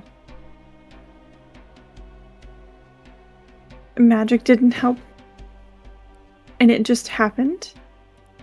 And I don't know why. And I don't like feeling out of control. You are in control. I don't feel like it. And she's like, the anger's like a little bit in her voice. There's tension there. Mm-hmm.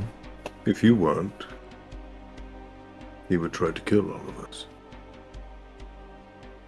I don't want that to happen. It will not. How do you know that? Because I know you. And I know you will not let another control you. Zaan. Yeah, yes? Do you have anything with a bit more umph? Maybe a restoration spell?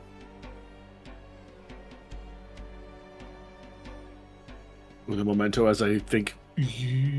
Hold on, let me check the Rolodex.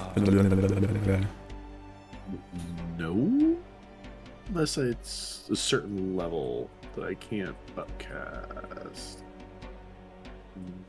Oh no, I did. Above table, greater restoration? I do. Do you have the material cost for it? I need. The dude's got like 100,000 gold in his back fucking pocket somehow. Oh no, I do actually. I do. I have 10's worth of it thanks to Pez. So yes, I do. I just forgot what level the spell was. Fuck. There it is. Yeah. Zaan cast Greater Restoration. I need to move one of those on Mistress Kasumi. Okay. You cast the spell. The anger is subdued. But you can feel it kind of ebbing and flowing, building and receding. It hasn't gotten rid of it, but it is still very much there. You're able to unclench your fists. Okay. With that little bit of clarity amongst the heaviness, she's going to grab onto her own shoulders, almost giving herself a comforting hug, and I'm going to cast Identify on myself to see if I can find something. Fucking A. Okay.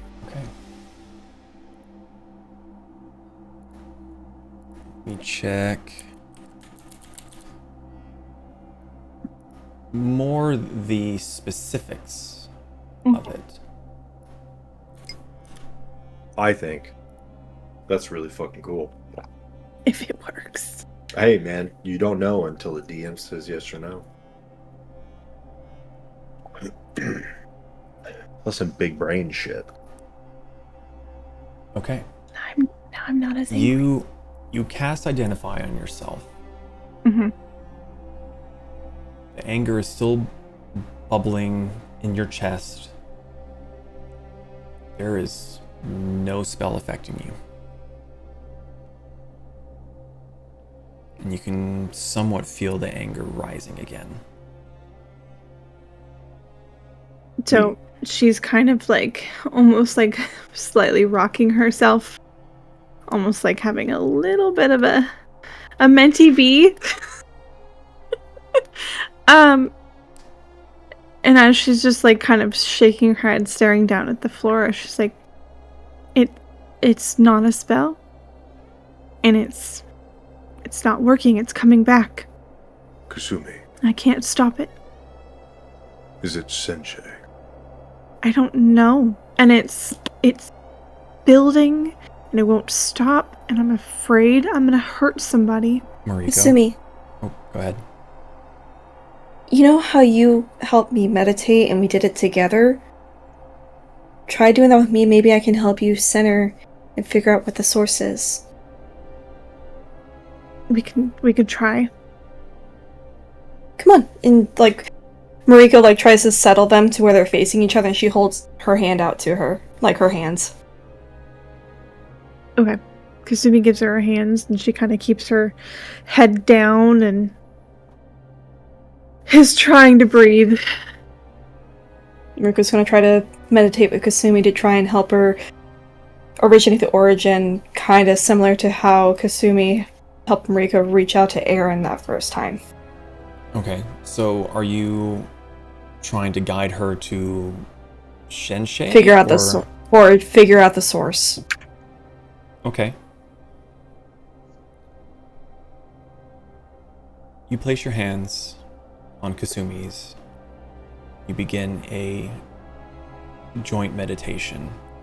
For the other three of you, you can see that the Jarl has kind of noticed that something is going on, and he has made a signal to kind of post people not nearby to be intrusive, but nearby enough to stop other people from getting too close.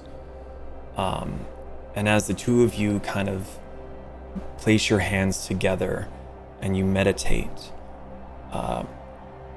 Mariko, you also start to feel this. It's not so much quite exactly like you are hearing from Kasumi, but there is a sense of rage, of trying to think of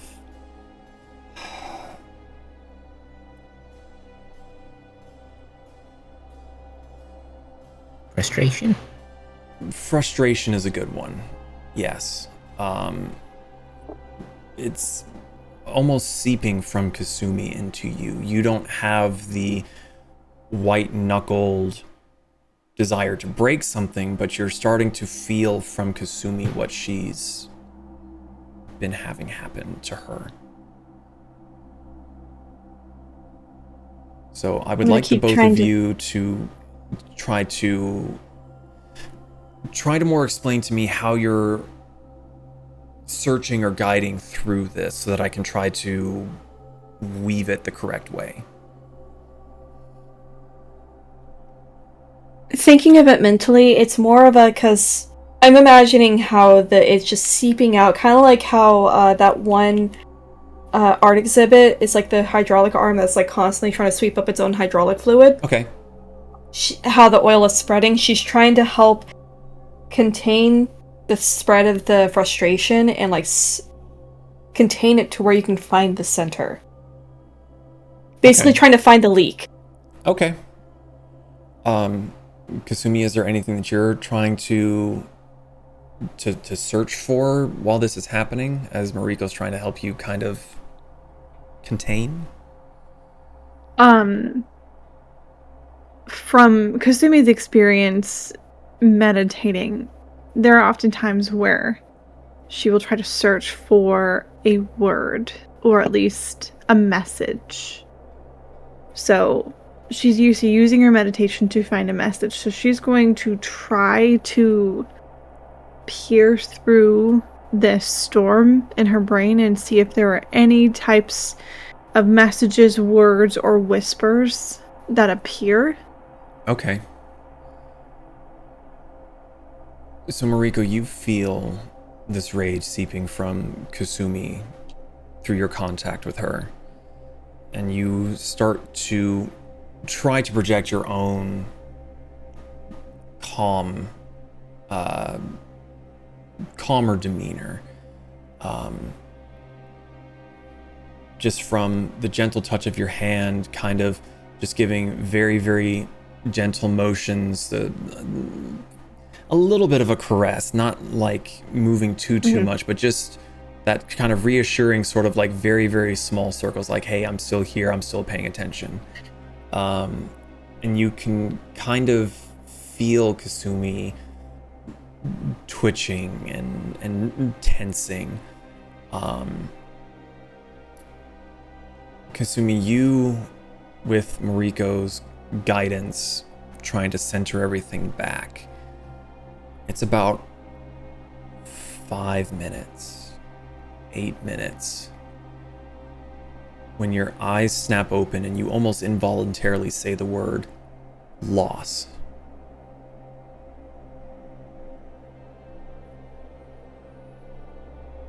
And Mariko, you hear her say this out loud, but you're not entirely sure what she means by it.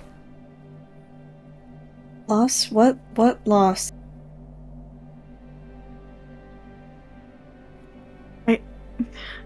I don't know. That's all I could hear.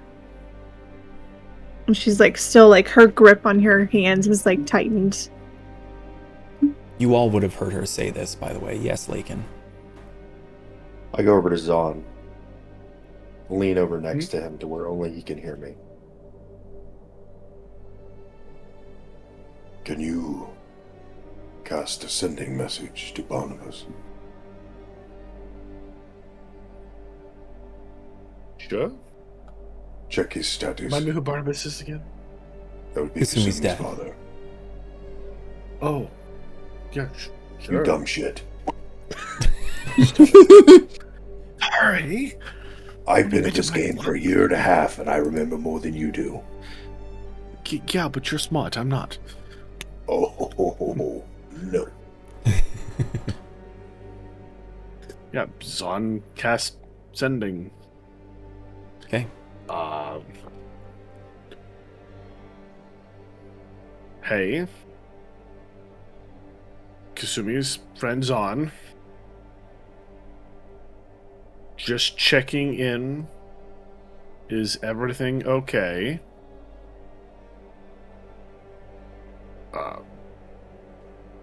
Kasumi's acting strangely. We don't know why.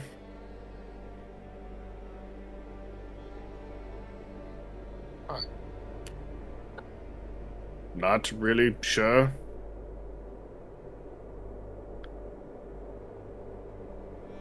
Why?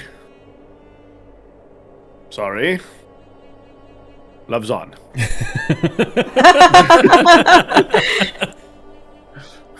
You're doing so good. And then you just Not really. buffooned your way through the last 10 words. You know you don't have to use all 25, right? I do.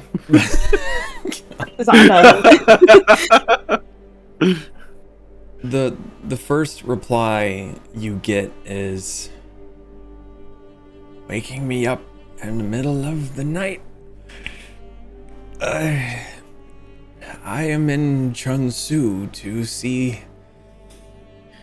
what kind of action can be drummed up for my girl. I know she is not the favorite, but I am doing my best. Last I checked, I'm okay. Thank you. Good night.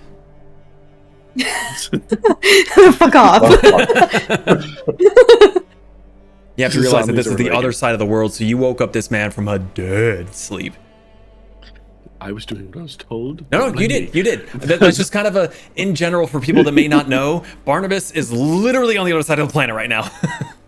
Don't give a fuck. Don't care. Kasumi is having issues. Don't give a shit. Yeah. So he's fine. He was asleep. Good. Kind of forgot that it was like super early in the morning for them. I don't care. Oh, okay. Kasumi, do you think this could have something to do with Shenshei?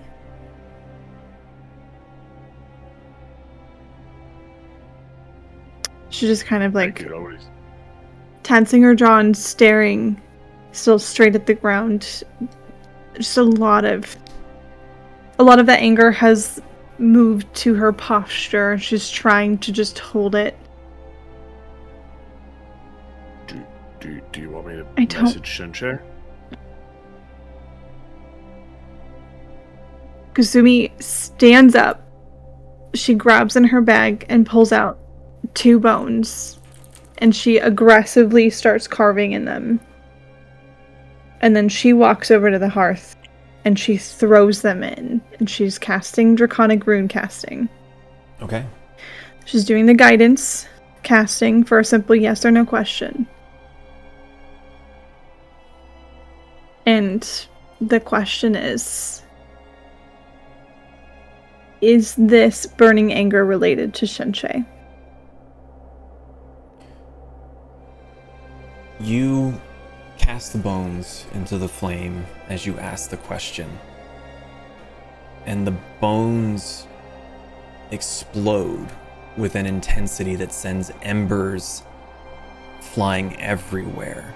One of the logs inside the brazier is hit with so much force that it goes flipping out of the bowl and has to be pushed away from other bits of wood that could catch. It seems a very emphatic yes. She remains standing there, just staring into the fire. And she's got tears like coming down her cheeks now. Her hands still balled into fists by her side. What did you see?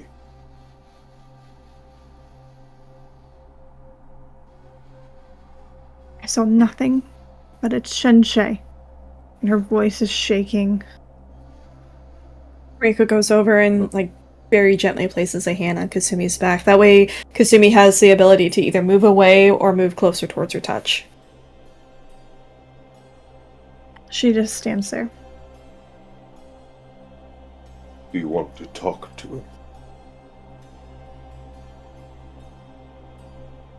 I want the anger to stop. I can facilitate this, if you wish. She like starts wiping at tears on her face and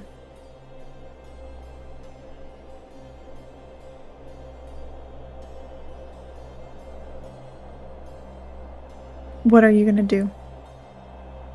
Bring Shenshei to you. Not here. Not now. I need to be somewhere else. Do you want to go back to the cart? Yes. Let's move. Reiko holds a hand out to Kasumi. If she wants to take it, she can. If she doesn't want to, she doesn't have to. She'll take it, but she is maintaining that tense blink stare forward as she moves. You can grip my hand as hard as you need to. Zaan, you had something? So if everybody's leaving, Zaan's gonna walk over to Quancaro after, like, and small conversation with him. Yeah, he's been sitting towards the end of the table that's nearer to the door. He's kind of been that meat shield of keeping people away from that side of the table. So as you all pass by him, it's very easy for you to just kind of linger next to him. So, it's good to see you again. Yes, that looked bad. I have a theory. I'm not happy that I have, but I think Shenshei's mad because the significant other might have had something happen. It's the only thing that I can think of that would cause Shenshei that much anger. If I had to put two and two together.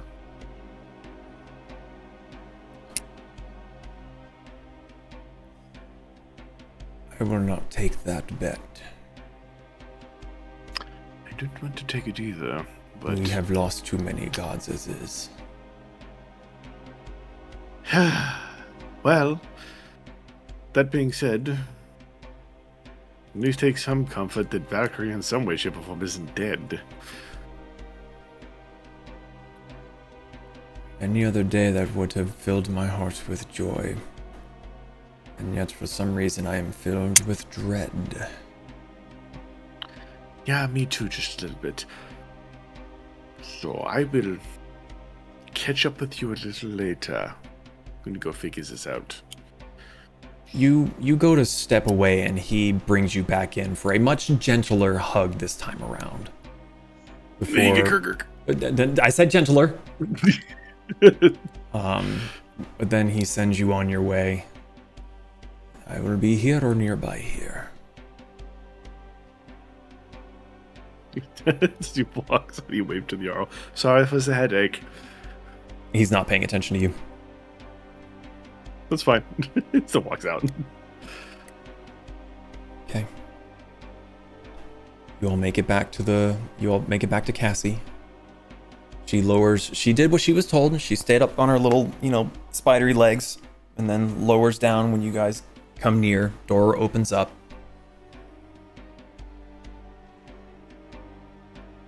You head inside of Cassie. She lifts herself high once more. What are you doing? Mariko leads Kasumi to her little Shenshai altar. The altar has a large split through the middle of it.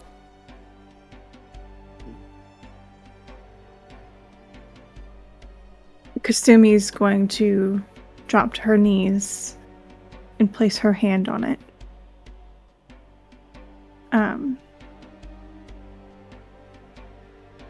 Because I know there were often times she would typically get like a sense of warmth whenever she would feel Sensei's presence. Mm-hmm.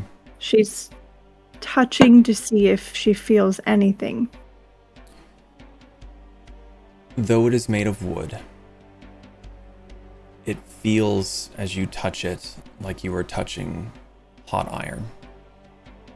There's no smoke, there's no singeing or burning, but it hurts to touch.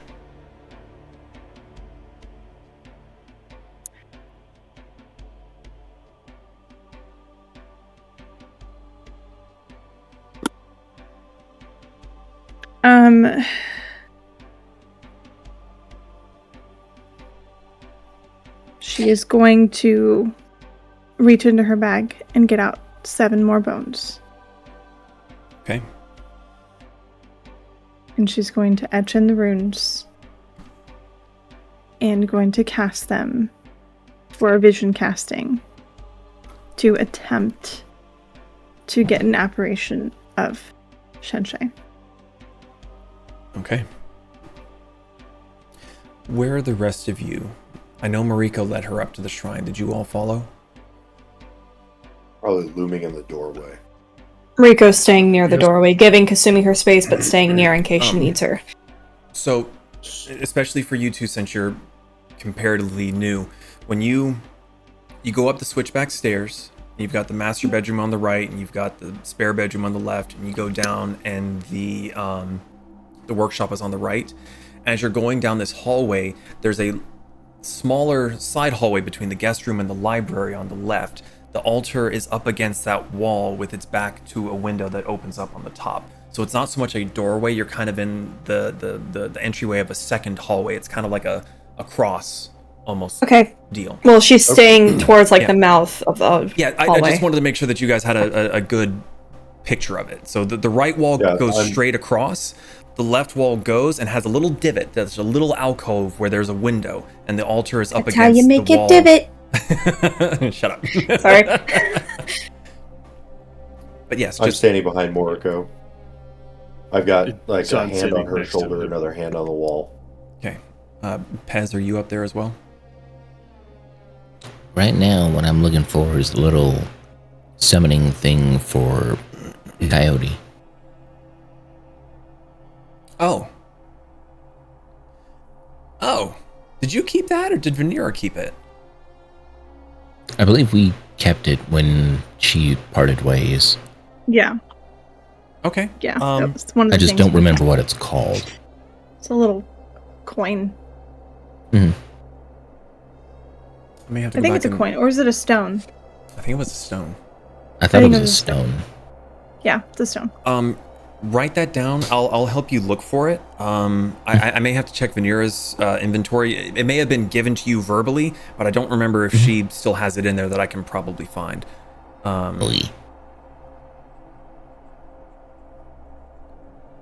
Okay. But we'll say that you are currently searching for that as this is happening, or did you want to be here? It's your choice. I'm gonna be searching for that, because Pez needs comfort after murdering someone. Okay. So, Kasumi, you get your bones, you write down the etchings that you need and the draconic lettering. Mm-hmm. And she's going to cast them and request to speak with Shenjie directly. Okay.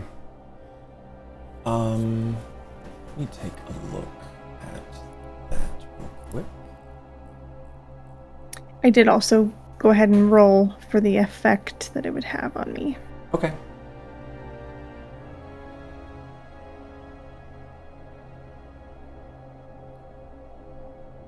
Okay. You cast the bones.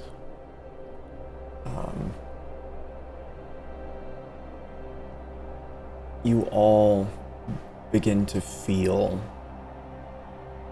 subtle vibrations in the wagon. The altar is vibrating. The two halves of the intricately carved shenshei backing of the altar are vibrating, and with a loud crack, the split becomes wider. And you see the bones that Kasumi cast just don't burst into flame, they just become ash. And this ash is kicked up almost as if by a breeze and flows up, around, and through the split in the back of the altar and seems to form a rough facsimile of a dragonoid head that seems somewhat similar to Shenshei's shape. You all are able to feel the heat coming off of this. Kasumi, it's to the point where you almost have to lean backwards. It feels like you were about to just start to combust. And Pez, somewhere in the crevices of Cassie, you feel everything rattling. Dishes are shaking. The windows are seems like they're trying to burst apart on their own. This face looks towards you, Kasumi. What do you do? And it looks like Shenshei. Yes. It's okay. A rough shape of her. The ashy smoke isn't coalescing and making a solid image that you're used to seeing. Okay. Shenshei, I feel your rage. What happened? The rumbling grows in intensity, becoming a growl. You're all starting to feel it in your own bones, as if there is a massive dragon growling and getting ready to roar towards you. And you all hear the words, "My mate is gone." That immediately almost chokes Kasumi up, because she can just feel that, the sadness and the anger. And the word loss has every meaning to you now. Yeah. So it takes her a moment to gather herself before she can even respond. And what can we do? Find him. The ashes that have become her shape are starting to glow brighter, almost not ash anymore, but starting to become scorching hot themselves. The heat coming from this altar and this ritual that Kasumi is performing is intense. in every sense of the word. Kasumi just starts nodding and she's like clutching her chest. We will. I promise we will. There's no more words. The ash that is in the shape of Shenshe glow brighter, and then with a flash, all the ashes erupt into flames, and the flames curl and coil up along the ceiling and dissipate. The back part of the altar, the right side stays attached, the left side cracks and falls off. Kasumi is still on her knees, facing the altar, and she doesn't move for a bit, but she kind of just drops her head, and she's just got tears.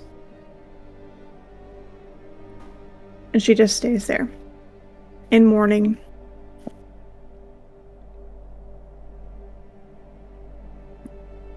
And that's where we're going to end for tonight. Unless you want to get one last thing in.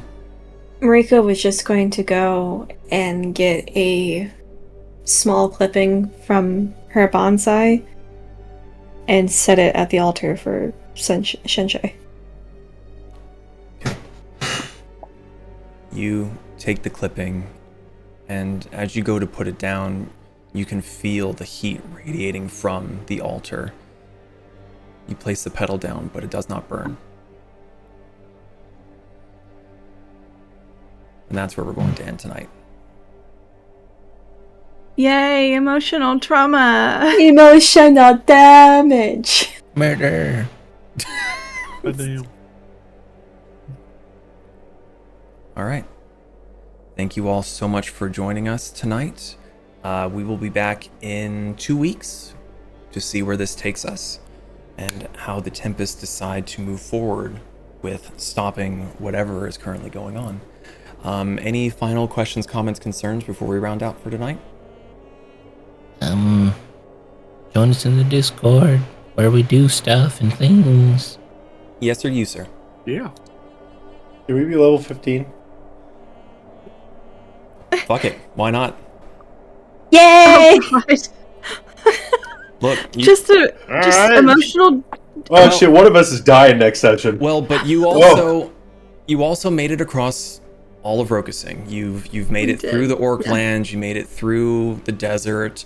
You managed to get your way to a frozen tundra of fuck off. Yeah, everyone levels up, so we'll handle that. And I believe that means you guys are now level 15. Yeah. Yeah. All right. Level 25.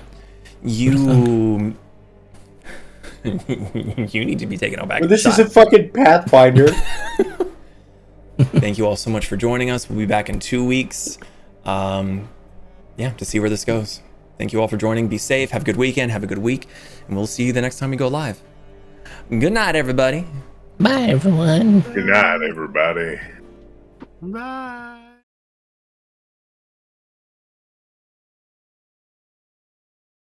Thanks for listening to the Fools and Flagons podcast. If you enjoyed this latest adventure in the Tales of Archeron, you can catch us live every Friday at twitch.tv/Fools and Flagons.